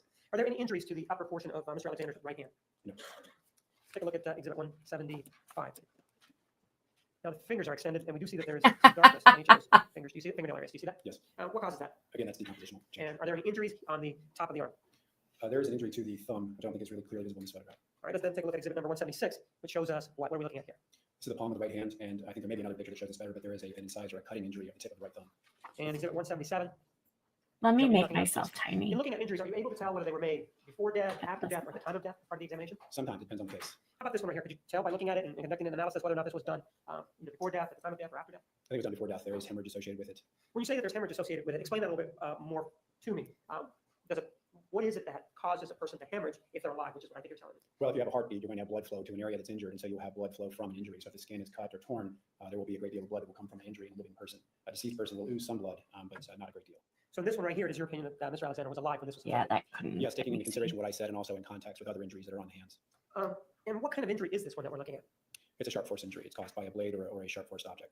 Sounds great.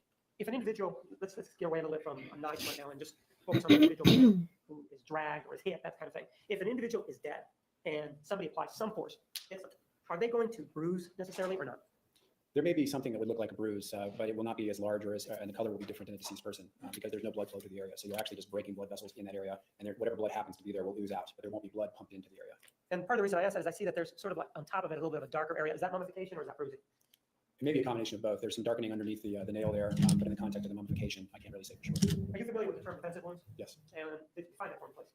They're based largely on location in the body. If you have injuries to the backs of the forearms or to the palms or backs of the hands, you can have gunshot wounds in those locations, or in the case of an assault with a knife or an edged weapon, you can have cuts or incised injuries to the backs of the palms or the backs of the forearm, and it's consistent with someone trying to either grab the knife or fend off wounds. She's really losing You it. described it by necessity. The person would have to be conscious and alive, correct? Yes, And is this that we're looking at the right? Is that a defensive wound? could be, yes, consistent with that. Let's take a look now at exhibit number 178. What do we see here? It's the back of the left hand. And again, with the back of the left hand, this portion right here, what is that right there? It appears to be what we call a void in the blood. Maybe there's an area of pooling the blood the hand was resting in, and the blood is not staining that area. But that's not an injury, correct? No. Exhibit 179, what are we looking at there? It's the back of the left hand. Do we see any injuries here or not? You can see the edge of an injury on the side below the thumb, the side of the hand, and then also on the back of the thumb. So there are two injuries that are partially visible here. And those injuries, if we look at exhibit 180, do those show those a little bit more? Yes, this is the palm of the left hand, again showing from the side of the thumb near the wrist. There's a fairly deep wound that's going into the muscle there. There are two separate wounds at the palm below the index finger, and then I believe there's another injury on the thumb that we've already described. In looking at these, just to the naked eye, and obviously naked eye may not tell us anything, as we compare those to the injury to the right thumb, these seem to be a little bit deeper. Is that true? Or Yes. not? And how deep are these in comparison to the one that we saw in the thumb? The one on the thumb is fairly superficial. It just clips off part of the nail. This is actually going into the soft tissue and the muscle beneath the hand, so it's going into depth of about 1/4 of an inch for all three injuries. And if you look at this, are you able to tell us what type of blade is doing this other than that it's a knife blade? All I can say is it's a sharp-edged object. Take a look at exhibit 181. And this has a scale to it, correct? Yes. And so for those of us that are really not versed in metrics, how big would you say this one is, the larger of the two? That measurement in inches is 1 3/4 inch, And this one right here, the one down there. 3/4 of an inch. Taking a look at exhibit 182. Now we're looking at those first two injuries that we described, the one near the wrist and the one higher up on the thumb, correct? Yes. Were these also deep? This one that I'm pointing to near the wrist, was that deeper than the one on the right thumb? Yes. And if we look at 183, we have the scale there, correct? Yes. How big was that one? That was measured in inches, 1 1/2 inch, and on the back of the thumb, 1 inch. One of the things that we talked about with regard to the other injury to the right hand was whether or not they were consistent with defensive wounds. In this one, were these consistent with defensive wounds? Yes, And does that mean that Mr. Alexander was alive at the time that these injuries were inflicted? I believe he was. Would they have bled at the time? Yes.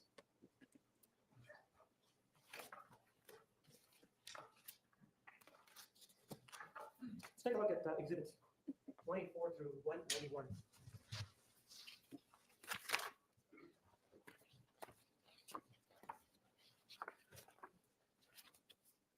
Are you familiar with those photographs? Yes. Do they depict the injuries to Mr. Alexander's front area from the head down to, I guess it would be down to his toes, correct? Yes.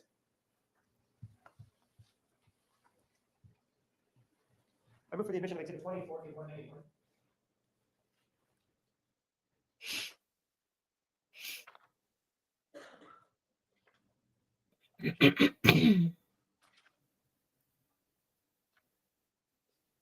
No objection. 84 through 191 are admitted. Sir, while those are being marked, how tall was Mr. Well, as part of the examination, is the body measured for height? Yes. How tall was Mr. Alexander? 69 inches, That's 5'9". 5'9", correct? yes. And how much did the body weigh at the time of the examination? 189 pounds. The decomposition process, does that add weight, or does that take away weight, or does it just not affect it much? Think Generally, you're Add. weight, you'll take away weight, and also in a person who's been bleeding, that will also take away weight. oh,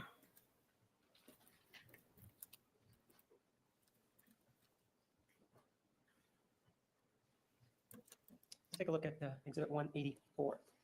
And I'm interested in this area here on the right arm. Do you see that right there? This area here? Yes. That looks like it's some sort of veiny action going on, veins or something. Is that what that is, or is that something else? We term that marbling, and it's a decompositional change. It's a bacterial action in the small veins under the surface of the skin. How about right here in the middle of the stomach? That is what we call skin slippage. It's also decompositional. One of the things that appears to be there, and that may not be so, but it appears that the body is a little bit bloated. Do you see that? Yes. Again, is that something that's associated with decomposition, or is that really how he was in life? I do believe he does have a bit of bloating. He may have been a slightly heavyset person in life, but there is some bloating, and that's from bacterial gas formation after death. Take a look at exhibit 185. On the shoulder there, do you see that? Yes. Is that an injury there? Yes. How big is that injury in terms of inches? I know we have the metric scale there, but how big is that? It's on the right shoulder. Just looking at the photograph, you do have an English and a metric scale on the same side, so it's about each of them. The largest of them is about an inch. Is this a deep sort of cut, or is this sort of a grazing kind of cut? Very superficial grazing injury. But it would bleed, correct? Yes. And how about this one right here that we're looking at right there?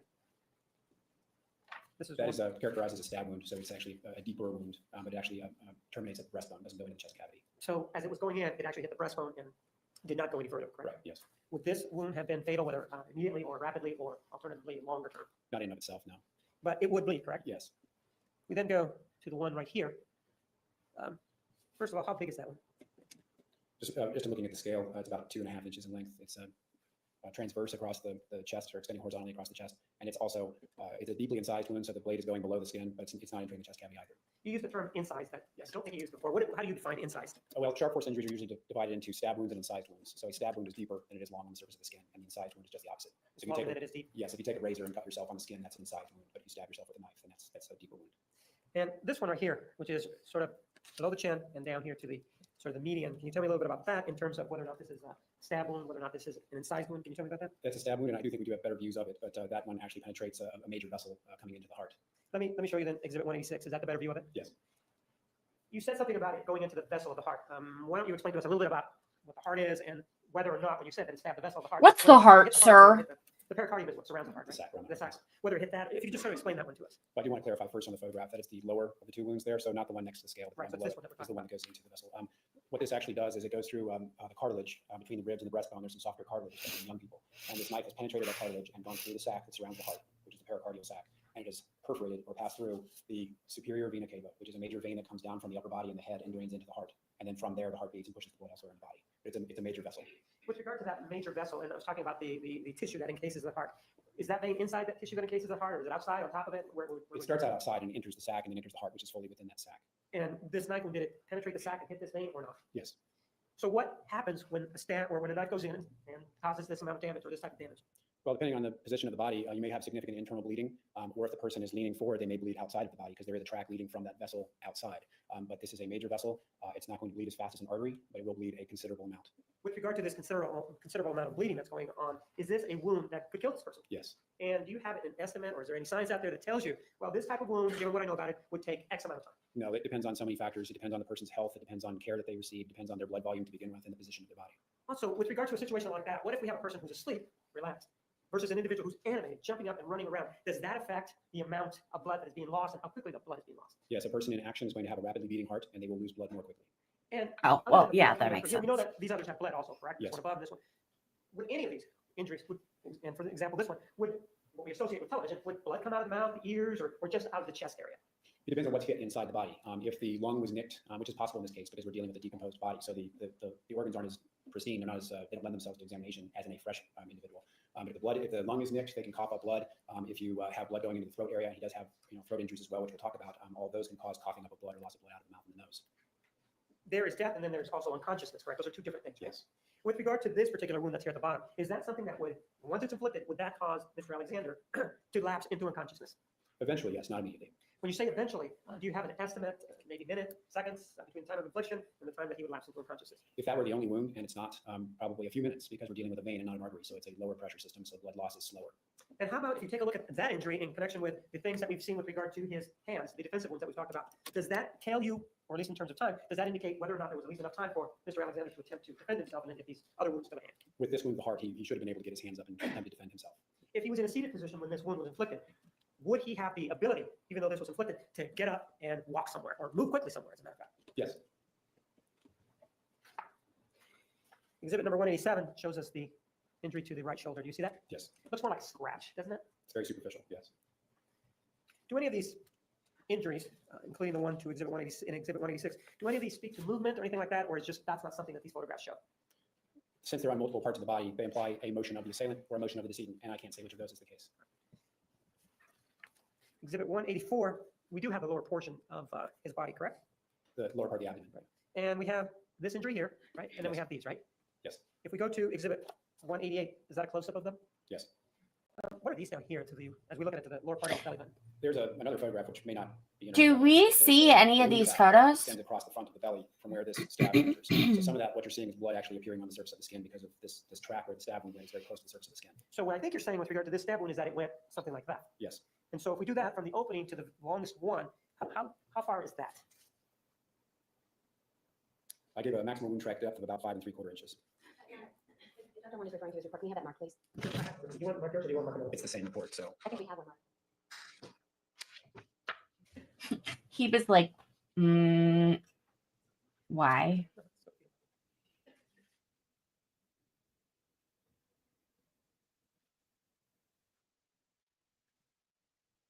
No, I can understand not showing the body, but like specific wounds. And I guess from now on, if you want to Well, I guess as long as the jury sees them. This one, and this one is, I think, it's 5 3/4. Yes. What is the angle of that? It's across the body from left to right and slightly downwards. So it's sort of came sort of from the side right here, Yes. correct? And was he alive at the time that this happened, or was he deceased at that time? More likely than not alive, since there's bleeding associated with the wound. And you're talking about this down here, the bruising that's down here, correct? Yes. Is this area in the belly button, is that also associated with the stab wound? Yes, it's going across the navel. Exhibit 189, we're now looking at the lower portion of his body, right? Yes. And not to be indefinite, was there any decomposition in the particular area that's body? Yeah, it's usual to see some drying there and some early mummification, and that is present. Yes. And What is up with him and genitalia talk? Apart from some decomposition changes, he also has some contusions or bruises on the shin area, right here, is that correct? on the right shin, yes. Let's take a look at 191. Does that show it better? Yes. And the question is the same. Were these injuries here? Were these inflicted at the time of death, before death, after death? Can you tell? I believe they're inflicted before death.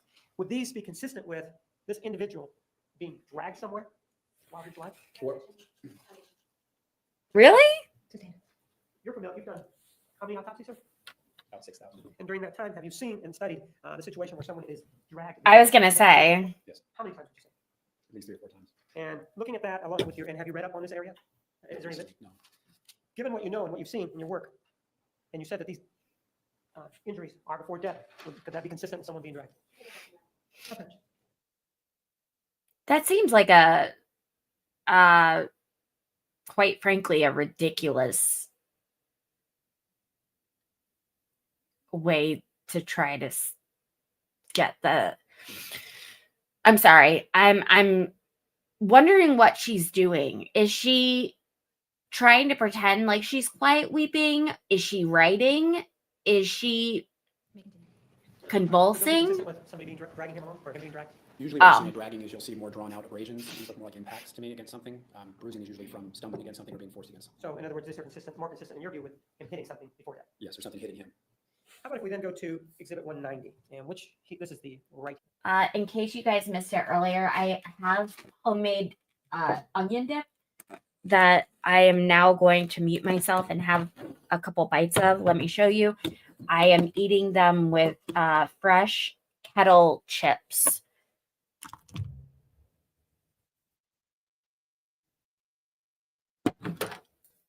So I felt like I had to show you since I'm going to be muting myself and having a bite.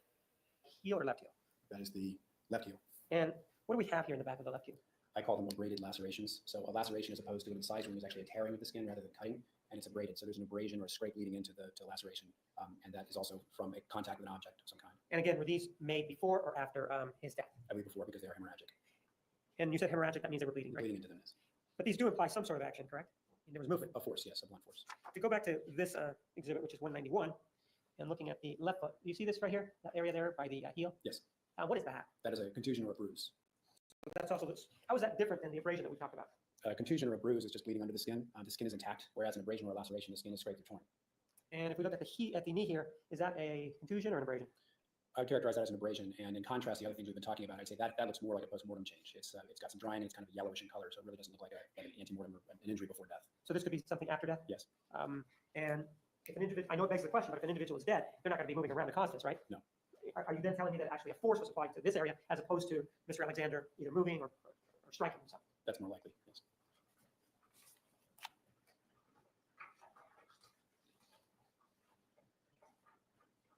So take a look at exhibits numbers 192 through 199.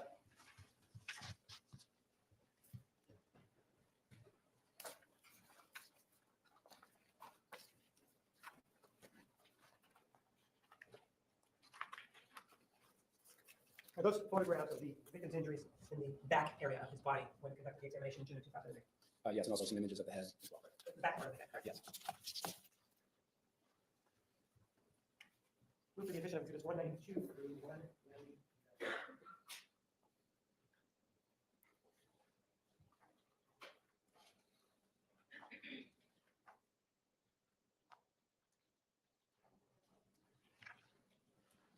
Exhibits 192 through 199 are admitted.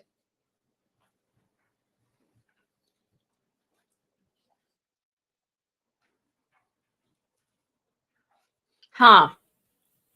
Good to know, Josh. Also good to know, Lefty. Oh my God, these headphones.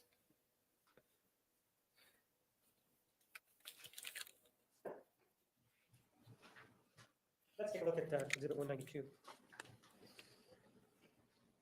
And the injuries that jump out at us are these right here. Are you familiar with the term grouping? Yes. Is this a grouping of injuries? Yes. And what does that mean to you? Well, more likely than not, they occurred close in time, and a lot of them, most of them, have the same orientation. When you say that they have the same orientation, what does that mean? And I'll show you exhibit number 193. What do we mean about the same orientation? In general, except for one exception, I can see at the lower edge, they're all oriented exactly the same direction. And what direction is that? They're in a diagonal extending from the right shoulder towards the lower left side of the back. So if these were inflicted like this, Yes. and with one exception, which exception is that? The lower, there's a pair of wounds that appears that there's one that's sort of going the other direction, the other diagonal.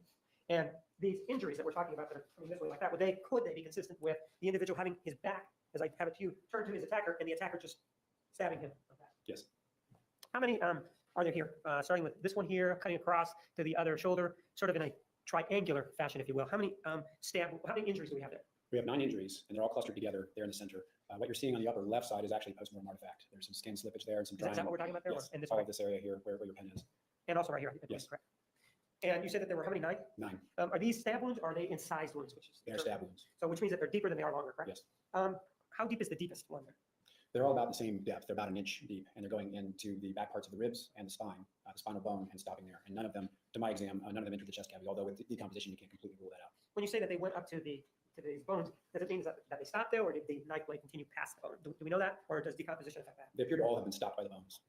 And that does speak a little bit to the pressure that's being applied to them, right? That they didn't go to the bone, right? It depends on the force of the assailant and also the type of weapon that's used.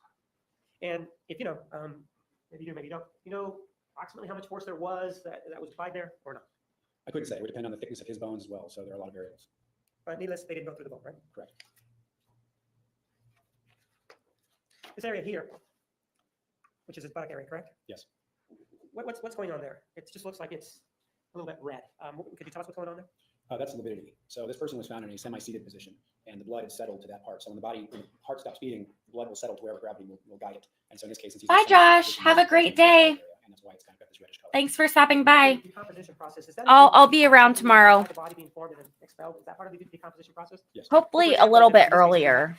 If we do a wound here to the neck, would it be consistent with the decomposition process to have the gases sort of be expelled through that area such that liquid or fluid maybe come out with the gases? Is that something that can happen? Yes, that's usual. Let's take a look at 194, and I want to look at the right foot. Do you see that right there? That area there, and perhaps this area here. Are those bruises, or is that just maybe blood or discoloration? It's discoloration and also mummification of the sole of the foot, extending up on the side of the foot. And the left foot, you see that right there? I'm going to move it up. The knee area, you see that? And is that the one that we talked about that was probably post-mortem, or is that a different? That was on the other side, but again, that has the same sort of appearance. It's not the best view, but it looks like it dried almost like a parchment-like appearance, and that's something that we see with the after death. And the left foot has the abrasion, I think you called it. There's a contusion on the ankle area. Oh, and good also to there's know. A braided area of laceration on the Achilles tendon. Let's look at exhibit 193 again, and we talked about this grouping. And we see the head and the neck. Let's take a closer look at that. And exhibit 195. What are we looking at there? This is after I've inspected the back of the head, I've shaved some of the hair away to better show the injuries. And what you have here are deep incised wounds, so they're longer than they are deep, but they are very deep. They're going all the way to the skull, and there's 2 of them on the back of the skull. Given the way you described it, and it may have been something that I was reading into it, but it appears that the way you described it, there was some force that was applied to these particular wounds to get to where they got. Well, if you have a very sharp blade, it actually wouldn't take very much force at all to cut the tissue very deeply. All it is just connective tissue that forms the scalp. Now, to go through the bone, that would be a lot more force that would be needed. And this one right here, how long is that one? I have it as 2 inches on the autopsy report. And what above it?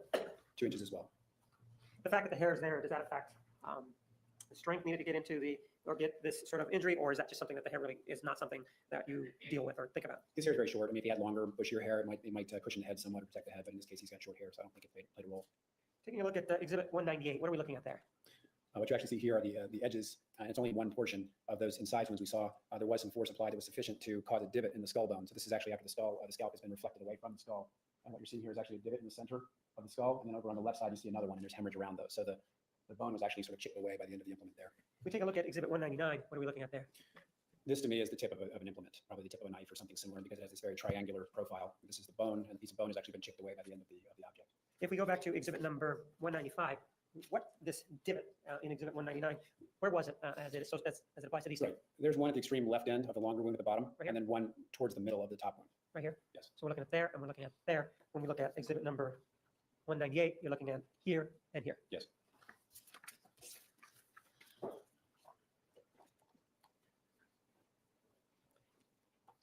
Exhibit 196, we'll focus on the area that's down here to the bottom.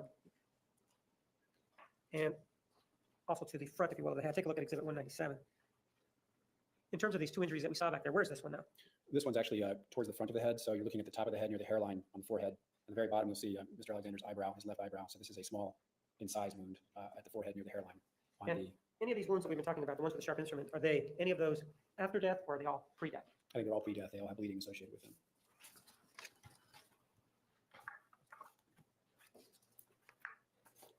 Let's take a look at exhibits 200 and 201. What are we looking at there? The right side of Mr. Alexander's neck behind the ear. And these are also, we're taking at the time of the ear examination. Yes. Move to the additional exhibits 200 and 201. 200 and 201 are admitted.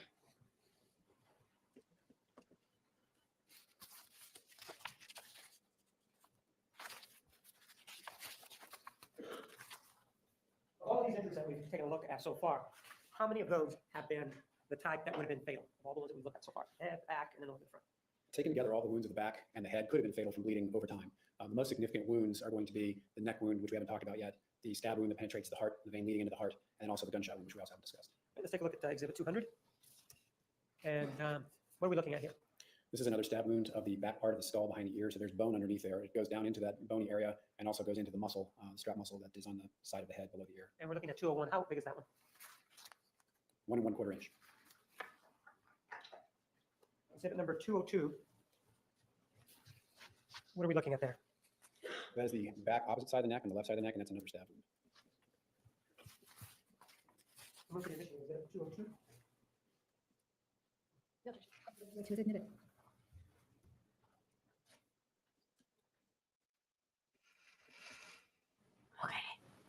have to grab a drink. I'll be right back.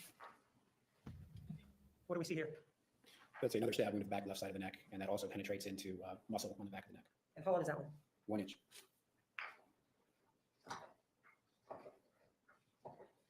Take a look at exhibits 203 through 206.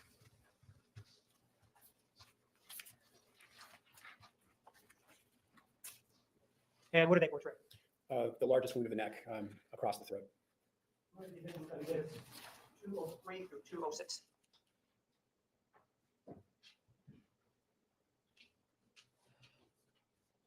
No objection. Exhibits 203 through 206 are admitted.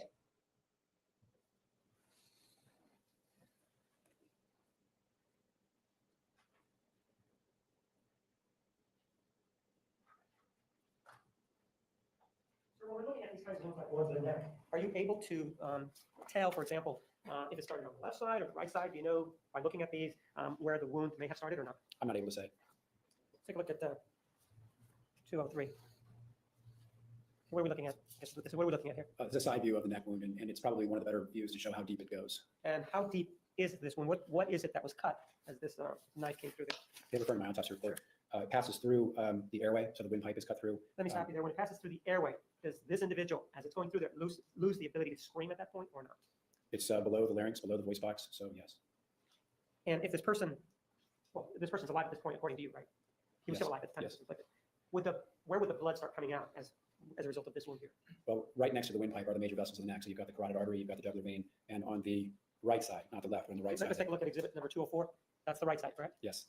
You're not gonna be able to see it in this picture to any great advantage, but my examination did show that the jugular vein and the carotid artery on the right side were both cut. And looking at this, how deep is this wound that we have here? It goes all the way back to the spine, so it's 3 inches, 4 inches. And if a person were to have the spine cut off, is that where the feeling stops and they don't feel anything? Or Yeah, it doesn't go through the spinal cord, so it doesn't penetrate that bone. So it's actually the soft tissue and structures at the front of the neck, and then stops at the bone. exhibit 205, what are we looking at here? And this is a frontal view of the same wound. In looking at this, do you see how it's mitred scalloped? Yes, there's some irregularity, and a lot of that is due to the drying of the wound that's happened after death. If you inspect the edge of the wound, it is actually a cleanly incised wound, and it's retracted a bit and gotten a bit larger after death because the tissue has dried and retracted away. Are you familiar with the term hesitation marks? Yes. Are there, and what are hesitation marks? Very occasionally, we'll get suicides like this. We'll get people that cut their own throat, and it's very unusual for them to just cut their throat. They will do shallow cuts, and they'll sort of do test cuts, and then they'll do a deep cut. So we call those little smaller cuts hesitation marks, and we don't see anything like that here. Exhibit 206, what are you doing here? I'm trying to show the profile of the wound a bit better, put the wound together so we have sort of an idea of what the wound looked like before it's separated. And see this right here? Is that an indication of where it started, or you can't tell where it started? I can't say whether it started on the right or the left, but it's across the neck. Once this was inflicted, what kind of wound is this? We talked about the one that's in the chest, and you said, well, that's not immediately fatal, and the person would be conscious. Once this was inflicted on Mr. Alexander, is this something that's, number one, rapidly fatal, and number two, what about lapsing into unconsciousness? If you could talk to us about those two aspects. Well, he has 2 major vessels in his throat that have been cut. He's going to lose a great deal of blood very quickly. He's going to lose consciousness within seconds likely, and then die a few minutes later. So if an individual receives this wound, would he be able to get up and walk, let's say, 12 feet 6 inches somewhere? Yes, he could could do get that. up and walk a couple of feet. That's possible. He could move. Yes. And then he would, collapse. and in terms of unconsciousness, so how much time are we talking about? A few seconds probably. And death, how long would it take for this person to die if this was the only injury? If this was the only injury, again, probably a few minutes. In this case, though, you've seen that there were other injuries, and you also alluded to the fact that there was a gunshot wound, right? Yes. Take a look at the exhibits. 207 and We 210. got Riley.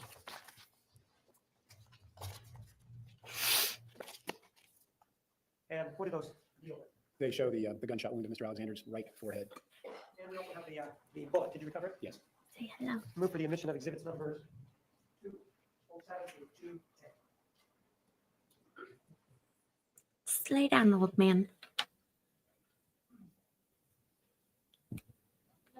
Exhibits 207 through 210 are admitted.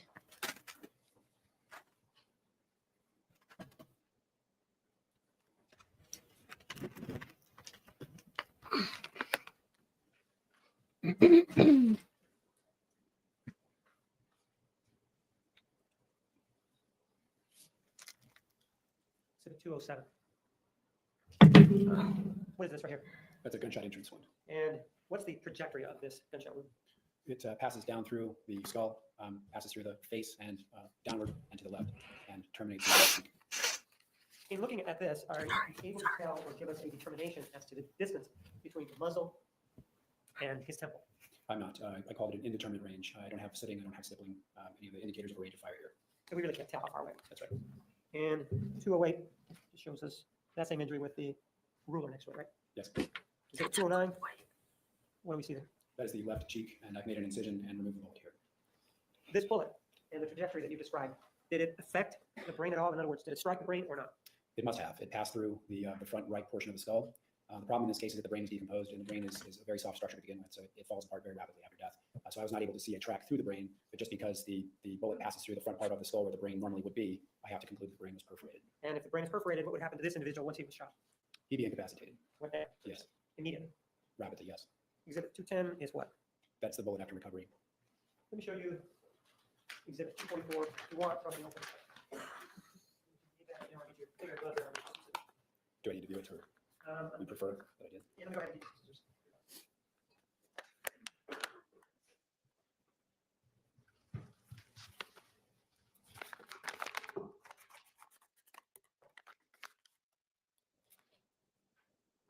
This is the evidence canister, which will be containing that projectile that was recovered, and those are my initials. All right, here are my things back.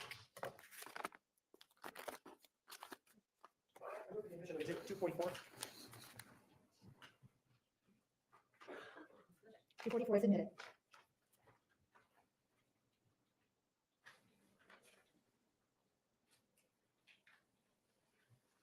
So, how did Mr. Alexander die? What was the mechanism of death? In other words, Riley. Okay. Primarily blood loss. Sorry.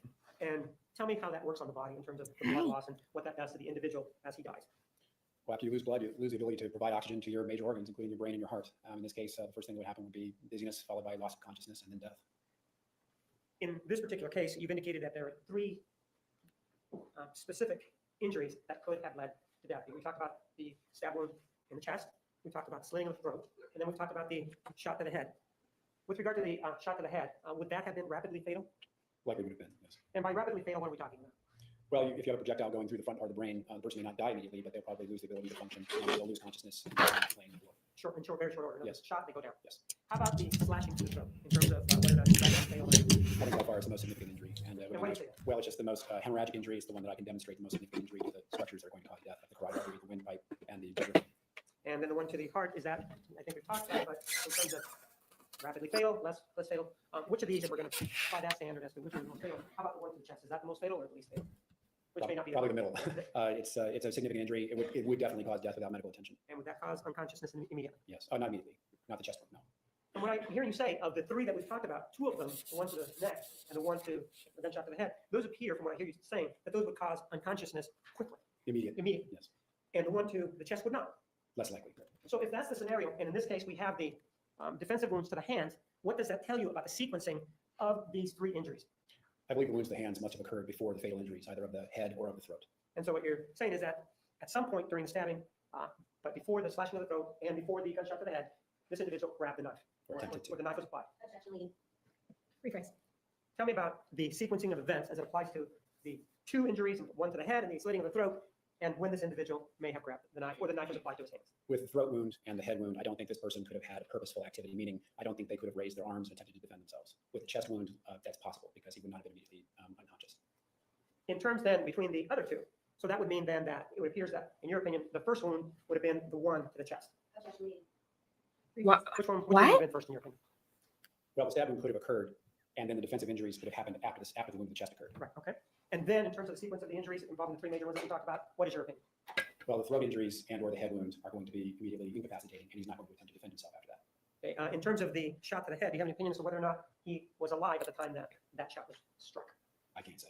Do you have an opinion as to the wound to the neck, whether or not he was alive at the time that that was rendered, if you will? I believe he was. There's a great deal of hemorrhage associated with that. And was he alive with regard to the one to the chest that we've been talking about? Yes, I believe he was. Can you tell with regard to the gunshot wound to the right temple whether or not he was alive or not at that point?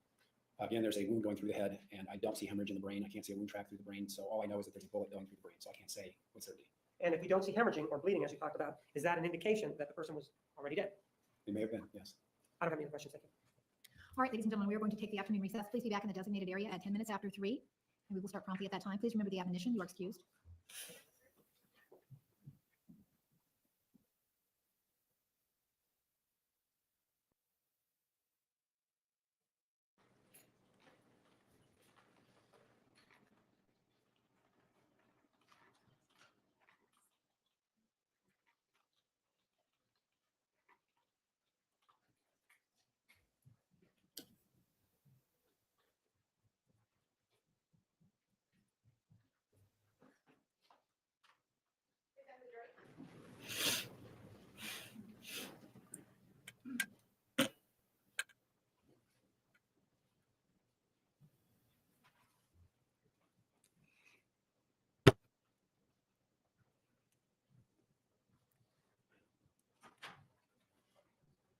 Please be seated. The record will show the presence of the jury, the defendant, and all counsel. Ms. Wilmot, you may cross-examine. Good afternoon, Dr. Horn. Good afternoon. Okay. So you're obviously the doctor that performed the autopsy on Mr. Alexander, right? Yes. And were you the only doctor that did that? Yes. And present during the autopsy was Detective Flores, right? I have given from my autopsy report, Detective Barrientos and Detective Flores were present. And that's Detective Flores here sitting at the prosecution table? Yes. Okay. And so, and when they're present, that means they are able to watch what you're doing? Yes. And if they had a question, they can always ask you? Yes. And if you had, they're there to collect evidence too, right? Yes. And if you had something or you noted something, you can certainly tell the detectives, right? Yes. And there was no issues. I'm free to ask questions if he had any. Yes. After the autopsy, he would have been free, Detective Barrientos or Detective Flores would have been free to call you if they had follow-up questions, right? Yes. I mean, in other words, you don't just do this autopsy and then forget about it. That's right. Okay. And so, and you certainly would take Detective Flores' calls if he called you. Yes, I would. And in fact, at some point you did speak to Detective Flores later, didn't you? I may have. I don't recall. Is this her first What time we call a case agent. Are you familiar with that term? Yes. And questioning? that means that he is like the point person for the investigation, right? I believe so. As far as the police agency, if you had needed to say anything, it would be Detective Flores or the case agent that you would say it to. Right, or if I needed further information, I would contact that detective, yes. Okay. And he was always open to you as far as you know, right? As far as I know. Now, during this autopsy, you learned that, I think you said that Mr. Alexander was 5'9". Yes. And at the time of the autopsy, the weight was 189. Yes. And if you need to refer your report, just let me know. Thank The 189 pounds, I believe that would be during the autopsy. So more likely in life, he weighed more than that. Is that right? Yes. Do you have any type of an opinion about how much more he would typically weigh? I would go by his driver's license or recollection of the felony. I don't have that information. Okay. But we do know that at the point of an autopsy, especially when somebody's lost blood, they're going to weigh less than what they did in life. Yes. I want to talk to you a little bit about the gunshot wound, okay? Yes. All right. Now, we looked at the pictures, and from the pictures, it looks as though the gunshot goes in, there's an entry. Well, you're familiar with an entry wound, what that means, right? Yes. And an exit wound? Yes, there is no exit wound in this case. Okay, and an exit wound is when a projectile is leaving the body. Yes. Okay, so there's an entry wound right above his right brow, is that right? Yes. And just in the middle of his brow, just above it. It's actually. above, yes. Okay. Wow. And you said there's no exit wound. No exit wound. So that means that during the autopsy, you recovered the projectile in his left cheek, right? Yes. Or correct, I should say. And it was in, we know that the trajectory, which is the pathway of the bullet, right? That's It's the direction. The direction. So we know that the direction of the bullet, based on where it went in and where it lodged, we know that it was coming in from the left and going down. Coming in from the right and going down and ending up on the left side. I'm sorry, heading left. Heading left, yes. Okay, so coming in from the right-hand side, heading in the direction of left, and then lodging in the left cheek. Yes. Okay. And it was coming in a downward position, right? It may have been deflected by the bone since it's passing through the skull. So its position in the cheek may not be the actual trajectory at the beginning of its path. Okay. So, and you know, I would assume from being a doctor, I've always heard that head wounds bleed. The scalp is something that bleeds a lot. Is that true? Yes, scalp wounds do bleed. Okay, so a head wound, a bullet entry wound on above in the scalp, just above, or not the scalp, but just above the forehead, is that something that's going to have a lot of blood associated with it typically? In a living person, yes. Okay, and so if this bullet wound is made in while Mr. Alexander's living, there's going to be blood coming out of it, right? Yes. And it would be, of course, in the pictures we just see a small little hole, but when it actually happened, if Mr. Alexander was living, there would have been quite a bit of blood coming from there. Generally, yes. Depends on where the wounds have happened. Okay. So if the throat's already been cut and he's already been bleeding from that wound, there might be considerably less blood from that wound. Okay, assuming though that Mr. Alexander was alive at the time that the gunshot wound is done, so that the heart is still pumping. In that situation, you agree, right, that there would be lots of blood coming from the gunshot wound? In that abstract sense, yes. And then the left cheek, the projectile lodging in the left cheek, that's something that would typically cause bleeding, wouldn't it? Wherever it is along its path, it's going to cause bleeding along the path. So yes, there'd be bleeding into the cheek, there'd be bleeding into the forehead and into the skull intervening. Okay, and in the cheek where you were able to recover the projectile, that would be something that, had Mr. Alexander been alive, that blood would be going from his cheek and probably into his mouth, wouldn't it? I don't have the evidence that it passed through his mouth. So if it's actually going through, and when I say cheek, I mean, I do mean this bone up here, the maxilla, which is really not connected to the oral cavity except by the sinus. So I'm not saying it went through his oral cavity. Okay, so you're talking about it being lodged in the cheekbone? Cheekbone or beyond the cheekbone, up here in the soft tissue above where the mouth is. Okay, and you said that's connected to the mouth through the sinus? Right, there's a cavity? maxillary sinus, right. All right, so if there was bleeding associated with that, then would we expect to see blood into the sinus or through the nose and then eventually into the mouth? It's likely, yes. And you talked about the pathway. Well, let me ask you this. You talked a little bit on direct about not knowing the distance from the muzzle of the gun to Mr. Alexander. Yes. So when you're talking about that, you're really talking about things like stippling, right? Stippling or soot that Soot. deposits on the skin, right. Okay. Can you tell us what stippling is? Stippling is sometimes at the end of a firearm, if a person's close enough when they're being shot, you'll have little pieces of burning gunpowder that will come out of the end of the gun and will embed themselves in the skin. And so you'll get these little tiny dots, little stipple marks around the wound. And when we see that, we usually say that's an intermediate range of fire. It depends on the type of firearm you're using, but it may be a couple of feet away or maybe up to a yard away, depending on what gun is used. Okay, so when you see stippling, that tells you it's that the muzzle of the gun was probably within 2 to 3 feet away from the person? Depending on the gun. So some can be considerably further away, some can be closer than that and leave stippling. So what you have to do is actually get the gun and test fire it. Okay. Now, when you talk about stippling and it leaving marks, those are actual burn marks, aren't they? There are abrasions, and there may be some burn to that, but most of the time it's an abrasion and it's a piece of gunpowder that's embedding itself in the skin. Okay, and those abrasions, they're not just going to go away if somebody were to pour water over them, right? No, they're embedded in the skin. So we know that Mr. Alexander's body was found in the shower and that it appeared that there was water at some point put over his body. That's not going to get rid of any stippling, right? It may wash out some of the gunpowder fragments, but the marks, the stipple marks would still be there generally. All right, and you're confident that you would be able to know that, right? in your experience? Well, with decomposition, it may be less apparent, but in looking at him and looking at his face, I didn't see any stipple marks. All right. And so based on the fact that there's no stippling marks, you can say, I know you talk about an indeterminate range of fire, right? Yes, And that means, what does that mean to you? that means I couldn't determine a range of fire Okay. based on the autopsy alone. But because there's no stippling, doesn't it also mean that we know that the gun certainly wasn't next to his forehead? I don't think it's a contact wound. A contact wound will usually leave like a star-shaped tear, and I don't see that here. If it's not right up against the skin, but if it's very close, you usually see soot and not stippling. I don't see soot. I don't see a star-shaped tear, and I don't see stippling. So that, for me, takes it out beyond the range of an intermediate. So it's either a distant range or indeterminate. An indeterminate range of fire could be that there's some object in between the face and the gun. So if there's a garment, a towel, something like that, that can also cause you to be unable to determine a range of fire. All right. And so you know that we're talking at least 2 to 3 feet away, if not more, because of the no stippling. That's likely. I want to talk to you a little bit about the wounds on the back, okay? All in all, on the back, there was 9 wounds. Is that correct? I'm sorry, in the upper back. Let me be more specific. Yes, a cluster of 9 stab wounds on the upper back. And I think that's what you call the grouping. Yes. And they're in between his shoulders. Is that right?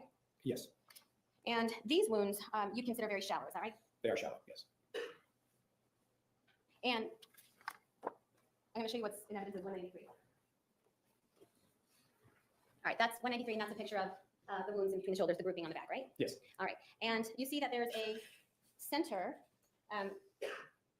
There's these in the center, right? Yes. This group, and then there's 3 here to his right shoulder, more towards his right shoulder.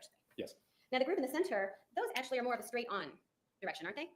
They appear to be straight. Yes. There's about equal amount of tissue on either side. All right, so in other words, those are not the ones that are the grouping in the center. Those are not a diagonal, as far as you can tell, diagonal incoming.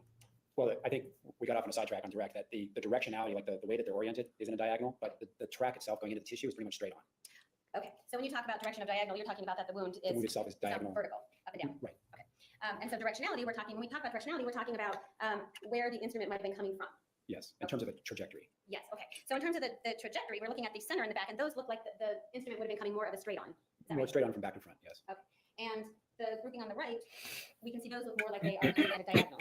The trajectory would be diagonal. Right. If you look at the tissue on the side, you can see that whitish tissue in the margin, and you're seeing fatty tissue that is being sort of shaved as the knife is going in. So when I look at these 3 wounds here, it looks like the knife is actually going in from a little bit from right to left and into the back. Okay, so from right to left. So going in from his right shoulder heading towards his middle. Is that correct? Yes. All right. And you already talked about these wounds being shallow. When you see shallow wounds, that would typically mean that there's less force applied, right? Well, it depends on what the object is that's being penetrated. In this case, there's lots of bone underneath these. So whatever force was applied was insufficient to break through or whatever break through into the spine. Okay, well, if you assume that the same instrument is used for all these different wounds, we know that some of these wounds are deeper than others, right? Yes. And for example, the wound that penetrates into and perforates the vena cava, that one. Yeah. Thanks Right, for the vein that we- sticking around, That one- Lefty. I'll see you tomorrow, hopefully. So typically, and that had to go through cartilage also. Yes. And so that one would require more force, wouldn't it? More than just going through soft tissue or fat. Yes. Okay. And in these instances, the wounds on the back, those ones, you didn't see any chipping of the bone or anything like that. No. And you'd agree, wouldn't you, that if somebody were standing and if the 2 people were standing facing each other and the person with the knife is reaching over the back, that's going to have less force to it, wouldn't it, than somebody who's standing behind and being able to drive the knife right in without stop? Generally, I agree with that. Yes.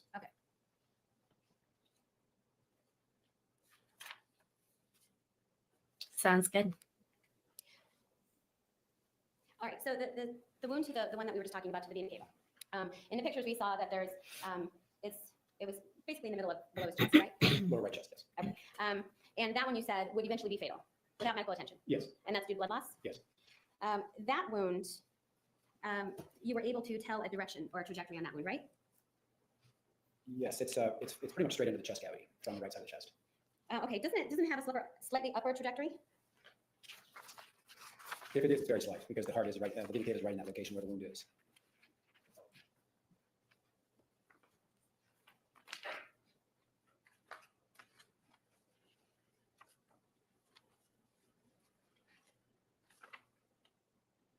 Well, doesn't it have, and I don't know, let me know if you need to see a picture, but doesn't it have an undetermined lower edge so that it's going to be a slightly upper trajectory as it's going in? Undetermined. I don't know. Lower edge? I don't know what you mean by undetermined lower edge. Okay. Undermined? Undermined, I'm sorry. Undermined. Yes. Well, that would indicate that the blade is angled slightly upward as it's going into the skin. So if you see more tissue on the lower part than the upper part, then that's consistent with that. But we also have to keep in mind this is a decomposed person, so the characters of the wounds can change a bit. Okay, but based on what you saw, you would say that based on what you were just talking about, the undermined edge, Undermined. based on that, you can tell us that more than likely it was going in an upper trajectory, right? Generally, that's true. Yes. Okay. And that means it's going from down to up. Yes, Wound as the tip of cover. the wound, as the tip of the weapon is going in the body, it has a slightly upward trend to it, yes. Okay, and that can happen when somebody is taller than the person who has the knife, right? You have to reach up. In a general way, yes, that's true. And you said that one,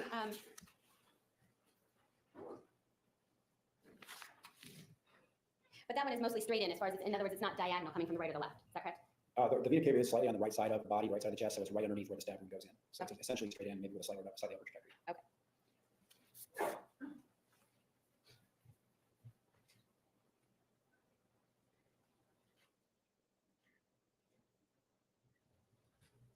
Just may I approach? Yes. Dr. Marino, you haven't seen that photo prior to today, is that Never right? mind. No, I haven't. Okay. In that photo, can you see a person's head I think so. and a shoulder Yes. and what appears to be an arm? Yes. And then at the very back portion of the picture, and you can tell it's a distance because it's small, is a foot, right? Could be a foot. Yes. All right. I'm going to ask you to assume that that picture is of Mr. Alexander, okay? Okay. And Judge, I was going to ask to publish to the jury for demonstrative purposes. The exhibit number for the record. 192? 162. 162. And Judge, I will move it into evidence. 162. Any objection? No objection. 162 is admitted and may be published.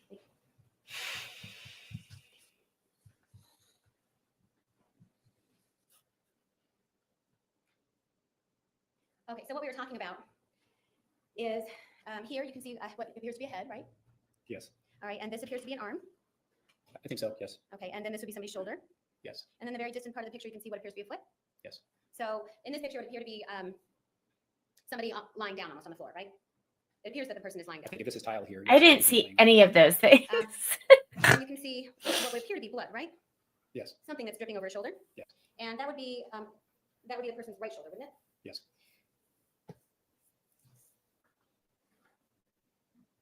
And also in this picture, the arm is up, isn't it? It looks like it's flexed up, yes. Okay, so in other words, it's not just laying limp on the floor, right? Right. Okay. And the head is also up, right? Yes, except that I don't know what this blue object is, if it's something that the head's resting against or what this is in the foreground. Does this appear to be like a foot and then a pant leg? Could be. But from what you can tell from the shoulder is definitely off the ground, isn't it? I think so. And assume for a second if this is Mr. Alexander, once the wound to the neck occurs, having his head up and his arm up, certainly his head up, that would be near impossible, wouldn't it? Well, like I said, he's going to have a few seconds of consciousness, and certainly enough, if he's laying on the ground to raise an arm or raise a head, that wouldn't be beyond the realm of possibility. But unlikely, isn't it? Yeah. I wouldn't say that, no. I wouldn't think he'd be getting up and walking around, but picking your head up or moving your arm is not impossible. Okay, and you can see the blood coming over the shoulder, right? Yes. And if there was a neck wound at this point, wouldn't you expect to see quite a bit more blood than that? I don't see what's underneath him. That seems to be a lot of blood to me, but I have no way of quantifying or telling how much is here, Okay. just based on this photo. Okay, but we do know that the blood is on the right-hand side, right? Yes. And we can tell that, at least from the picture, it looks like the blood is dripping down the back. In other words, it's like a drip, isn't it? Right. There's a large area of blood going back, and there's some dripping on either side of that large area of blood. And we do know for sure that the gunshot wound was to his right side, wasn't it? What is Yes. this accomplishing? I want to talk to you a little bit more about the gunshot wound. Let's see. We know with the gunshot wound, obviously you discuss it in your examination report, right? Yes. And you talk about the track of the bullet begins in the frontal skull, is that right? Yes. And when you refer to the frontal skull, you're referring to a bone. Yes, the frontal bone of the skull. And we know that it ends in the facial skeleton near the left cheek. Yes. And again, as you told me earlier, the facial skeleton, you're referring to a bone. Right. The maxillary bone. All right. Now in your report, and let me just ask you, you did this report, actually you did the autopsy on June 12th of 2008, is that right? Yes. Okay. So on June 12th of 2008, after doing your report, you found that there was no gross evidence of significant intracranial hemorrhage, is that right? And I'm looking at Yes. page 4. Yes, page 4 of my report. Okay. And when you talk about significant intracranial hemorrhage, you're talking about bleeding through the brain, is that right?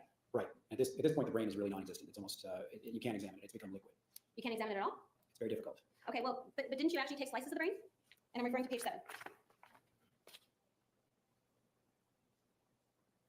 Yes. So it is softened. It's not liquefied. It is still present, but it's soft. All right, so you were able, it's still there, right? Yes, it's always there. It's just the state that it's in. Okay, so the state that it was in, though, is that you were able to actually take what's called multiple serial sections of autolyzed brain. Right. So the autolysis or autolyzed, that's a term that refers to a liquefied brain tissue or very softened brain tissue. Okay, and when you talk about multiple serial sections, does that mean that you're taking slices of the brain to look through it? As best I can, I'm running a knife through the brain and trying to examine it. But Okay. that may be actual sections or may just be in terms of trying to inspect the internal parts of that tissue, whatever's there. Okay, but according to your report, that's what you did, right? Right. And in there, so So in this part of your report, after going through these sections, again, you say it does not reveal the presence of grossly apparent trauma. Is that right? Right. So by taking through these sections, again, you don't find any evidence of trauma or like a bullet track through the brain. Nothing so clearly defined. No hemorrhage, no foreign bodies, no metal fragments. Right. Okay.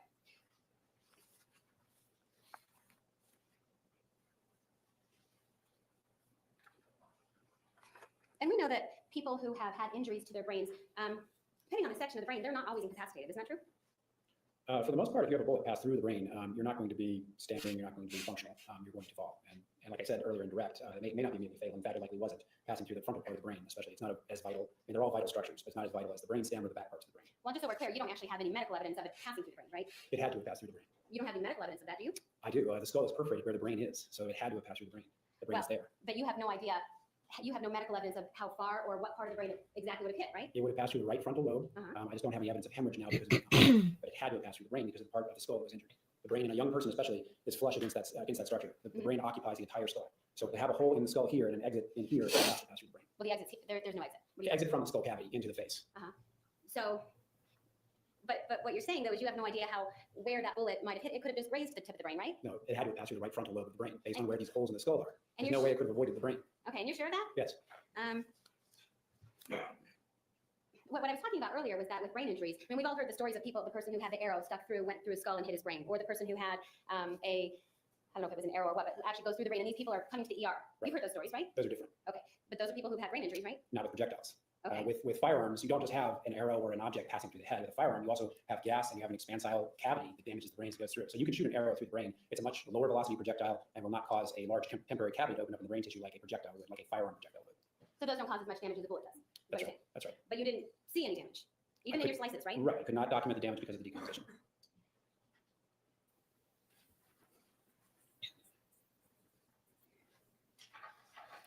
Now,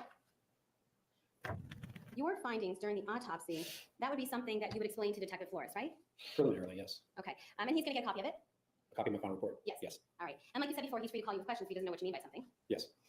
And do you remember speaking to Detective Flores about close to a year later after the autopsy? No. Do you remember speaking to Detective Flores ever again? No. Do you think you didn't? Or do you just not remember? I don't recall. No. Do you have any memory of ever speaking to Detective Flores about this particular autopsy after June 12th? No. So then any information that Detective Flores would have gotten from you would have been from June 12th of 2008, is that right? I have no idea. Well, you spoke to him on June 12th, right? I assume so. It's listed as present on my report, but I don't remember him being there. Okay. And you said you've done 6,000 or so autopsies? Something like that. All right. And when police are involved, Something you like said they were that. present during your autopsies, right? Yes. Okay. So it makes it difficult. I'm sure they run together, do they not? Yes. But you know in your report that Detective Flores was there. You know that from because it was documented. Just the documentation. 40 more minutes. And then we'll start splicing up the days and the The witnesses. information about, let's talk about the gunshot wound first. Is there any information that Detective Flores had about the gunshot wound? I guess then would have come from June 12th, right? If you don't remember ever talking to him again. Objection to regulations. Overruled, you may answer. Sorry, can you ask it again? You're the only doctor who did this autopsy, right? And so any information that Detective Flores has about the autopsy itself would have come from you, right? Objection to speculation. Sustained. Any information would have come from the autopsy that you did. Objection to speculation and as to what information she's talking about. Sustained. You provided your report to Detective Flores, right? Not myself personally, but my office would have mailed it to him. Yes, it goes to the police department, doesn't it? Yes. Okay. Isn't it true that at some point you told Detective Flores that you believe the first wound was the shot to the head? I don't recall ever saying that. Do you think you never told Detective Flores that? I don't think that's consistent with the evidence that I have, and I don't remember ever saying anything like that. Okay, so what your testimony is, I just want to be clear, is that you never told Detective Flores that the gunshot wound was the first wound. I don't believe I ever said that, no. And do you remember telling Detective Flores that you knew this because the gunshot wound wouldn't have completely incapacitated somebody? I don't recall saying that either. Is that something that you think you would have never said to Detective Flores? I think I said it here in court that I don't think it would have immediately incapacitated him or killed him, but it would be a serious injury. But I don't recall telling Detective Flores that, no. Okay, so let me back up for a second. So you're saying that the gunshot wound is not immediately incapacitated? I would say not immediately fatal. Okay, I'm not talking about fatal, I'm just talking about incapacitated. I think, yes, I think That's kind of surprising that they let Flores sit in on court, because I thought he was being called back as a witness. I don't know. It just seems like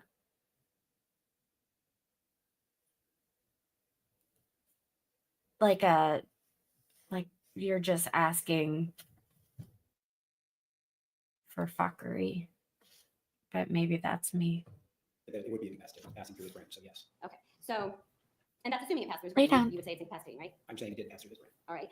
And so then you wouldn't have told Detective Flores that I can't let you jump, that buddy. particular gunshot wound would not have completely incapacitated someone, right? I guess you wouldn't have said that. I don't recall having a conversation with the detective about anything.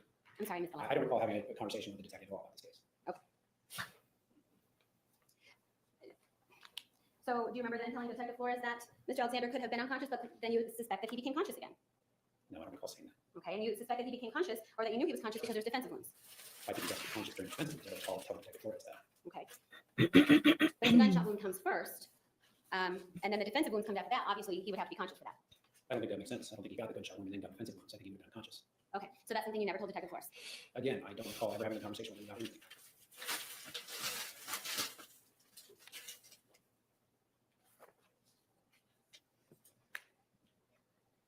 Were they public defenders? So if you don't recall ever having a conversation with Detective Flores, and we know that Detective Flores was at the autopsy, right? Right. So then can we assume then that you never spoke to him again? It was 10 years ago. I don't remember. It wasn't 10 years ago, it was in 2008. 4.5. Several years ago. Okay, I so you don't remember. recall speaking to him again. No. So then it's possible that you spoke to Detective Flores. Sure. And it's then possible that you might have said these things to Detective Flores. I don't believe I would say those things. No. I don't think they're consistent with what I'm saying here. And so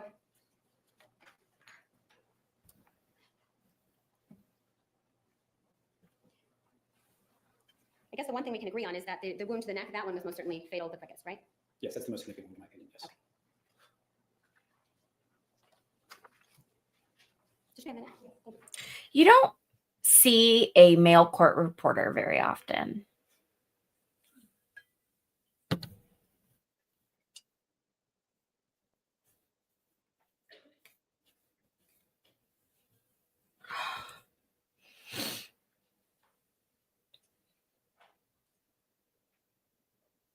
Riley, what are you doing, buddy? Do you remember giving the opinion to your opinion to Detective Flores that the Up, up. cut to the throat was the last wound? No. And so Detective Flores would have testified in some Oh, hearing that that's what You're he so told. high. He's wrong? Sustained. And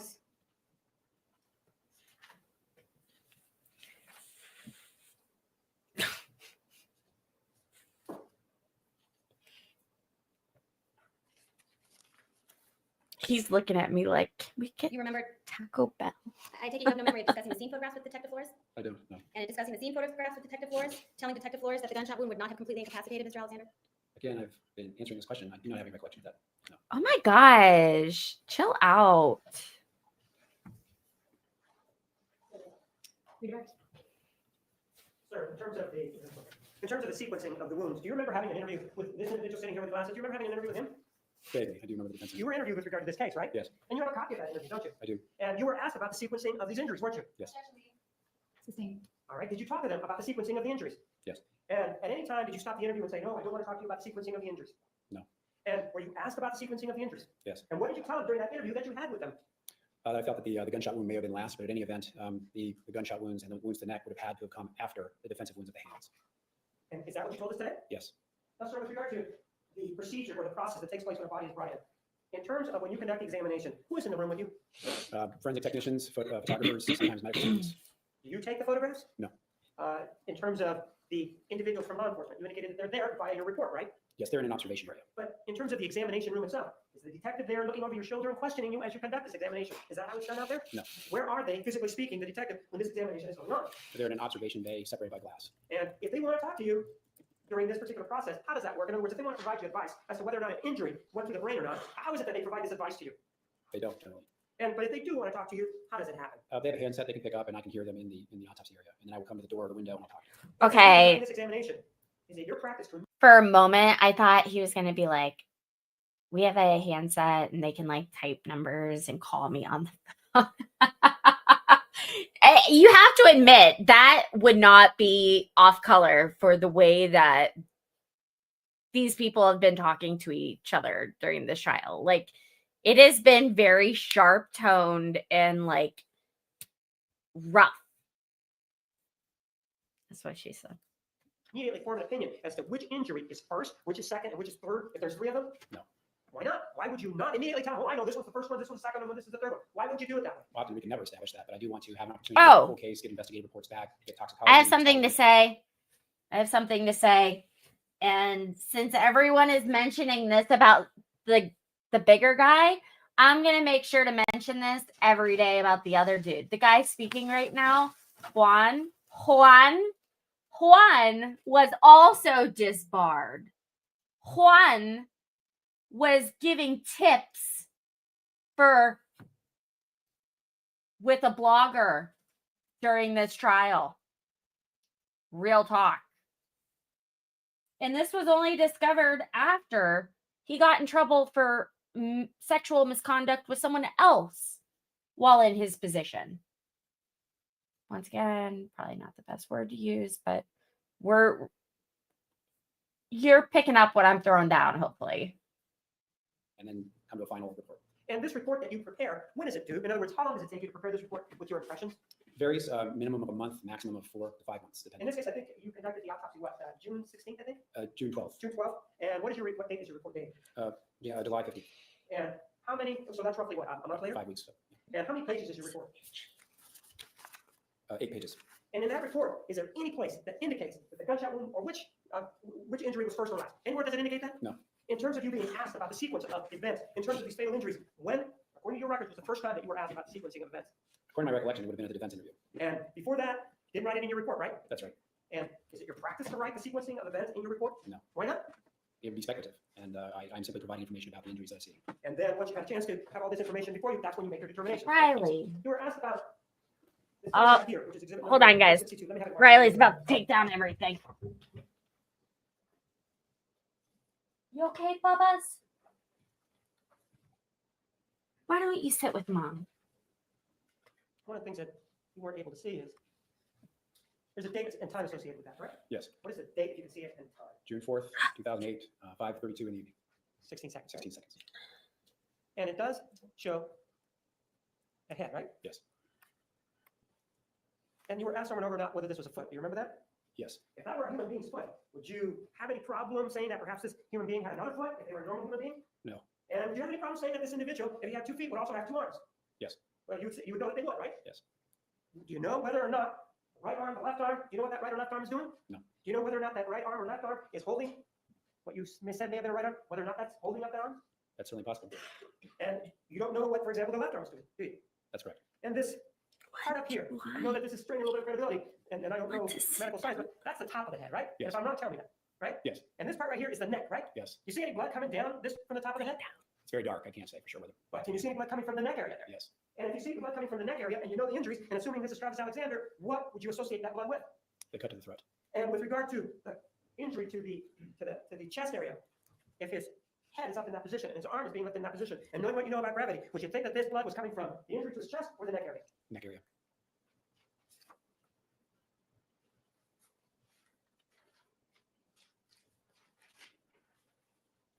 So one of the things that you were asked about was the wounds to the back. Do you remember being Yes. asked about that? And this question may or may not be your area, but with regard to human beings, are men's arms longer than women or not? I don't know. Generally longer. Yes. And with regard to a person's body, generally speaking, is a man's body upper chest, is that bigger or smaller than a woman's upper chest? Bigger. Bigger. And you were asked about the injuries that were to the back. Do you remember that? Yes. And you were asked, well, is it possible that somebody could have come around and with those injuries, given what those injuries are there, that they would have come around and done this and done the injuries back then? Do you remember being asked that? Yes. And you said, well, possible, right? Yes. With regard to that particular scenario, is it also possible that an individual could be hunched over and somebody came up behind him and started inflicting those kinds of injuries? Are they consistent with that? Yes. And with regard to the injury to the chest, you said, well, it's slightly outward. Do you remember saying that? Yes. Is it possible that with regard to that injury, it could come up like this? Was that possible? Yes. Is there any impediment or anything in the way to doing something like that? No. Do we have to wrap arms around somebody to get that injury, or can we do it just like this? It can be from the front or back. Yes. Well, is it consistent? That injury, if somebody's sitting down, male, Mr. Alexander, is it consistent if he's sitting down and somebody's standing and you come up and do that? Is that consistent with that? Yes.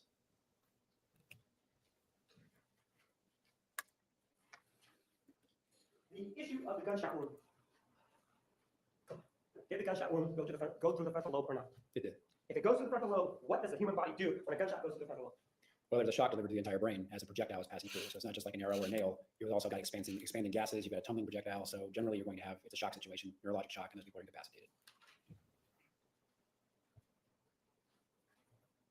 And that gunshot wound that we're talking about, did it go through the mouth or not? It goes above the mouth. It's in the sinus structure. So bleeding out of the mouth is certainly And possible. it ended up in the left cheek. Yes. The distance of the gunshot wound, you said it was indeterminate, right? Yes, And that's based on the fact that you don't see any stippling there, right? that's right. And indeterminate to you in this case, if it's indeterminate, I know what the word means, but how far, can you give us any parameters whatsoever as to how far or how close the gunshot was? Again, I'm not a ballistics expert, but generally speaking, for most firearms, it's going to be a minimum distance of a couple of feet at least. I think And they should have this gunshot objected wound, to that. Was there hemorrhaging that was associated with it on the path that it traveled? In the scalp and in the cheek area, there is some hemorrhage. There is no hemorrhage detected in the skull itself. And what does that mean to you in terms of the sequencing, whether or not the person was alive or not alive, if there's no blood there? If there's less blood, it may mean that the other injuries preceded that, and there was just less bleeding because there was less blood to come out of the body. Could this person have been dead at the time that the gunshot wound was inflicted? That's possible. And in terms of what an individual may have said or didn't say, you did indicate that, your report does indicate that Detective Flores was at the autopsy, right? Yes. Does it have an MD after his name? Maybe I missed that. No. So in terms of this individual, Detective Flores, what he may or may have said, do you have any idea where he gained his knowledge? I don't know. But your knowledge is based on what you saw, at the autopsy, your schooling, and anything else that was provided to you, right? Yes. I don't have anything else, thank you. Does any member of the jury have a question for this Buddy, witness? you can't jump. I see no hands. You may step down. State may call its next witness. Lay down. You may. He looks like he's very short and stout. I mean, I don't mean stout like he's fat, but just a little guy.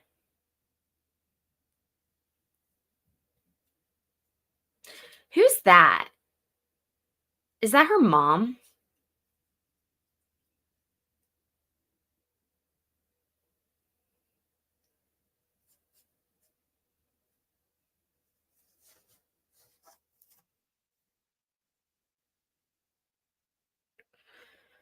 Oh my God. My dog found a bag of like shredded paper that I put in packages for decoration and ripped it open, and it is everywhere.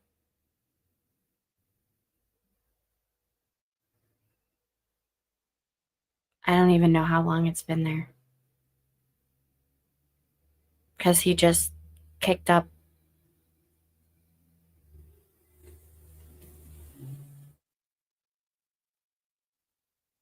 Do you guys hear that? That was obnoxiously loud.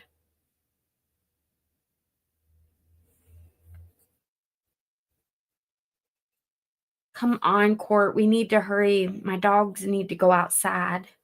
Oh, wait, guys. I wasn't going to show the next chick anyways. So we're Gucci.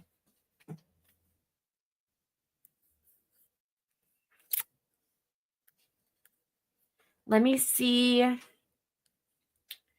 who we have on deck for tomorrow. Oh, tomorrow's a good day. Tomorrow we have Jodi's boyfriend. Well, other boyfriend. And a few other super interesting witnesses that were called by the state. So yeah, we're getting through the prosecution's list so that we can go right into her testimony. Oh, you like that? Gucci, falling, tripping, just hanging and doing swag shit. It'd be me. So tomorrow I plan on being on live a bit earlier than normal because that was the plan today. And then Riley hurt himself, so I had to go to the vet with him. But he's becoming super antsy. I need to feed him and give him his pain meds. And yeah, I'm thinking like 12 o'clock Eastern. So tune in tomorrow. It's going to be great. It's definitely going to be better than today. I'm not saying that today was bad by any means, but the whole point of me utilizing ChatGPT here is so that it's just like we're only getting what we need to know and none of the filler crap that we don't need to know, and we can stay interested and engaged. So, okay. I will see you guys tomorrow and we'll go from there. Have a great night. Make wise choices. Bye.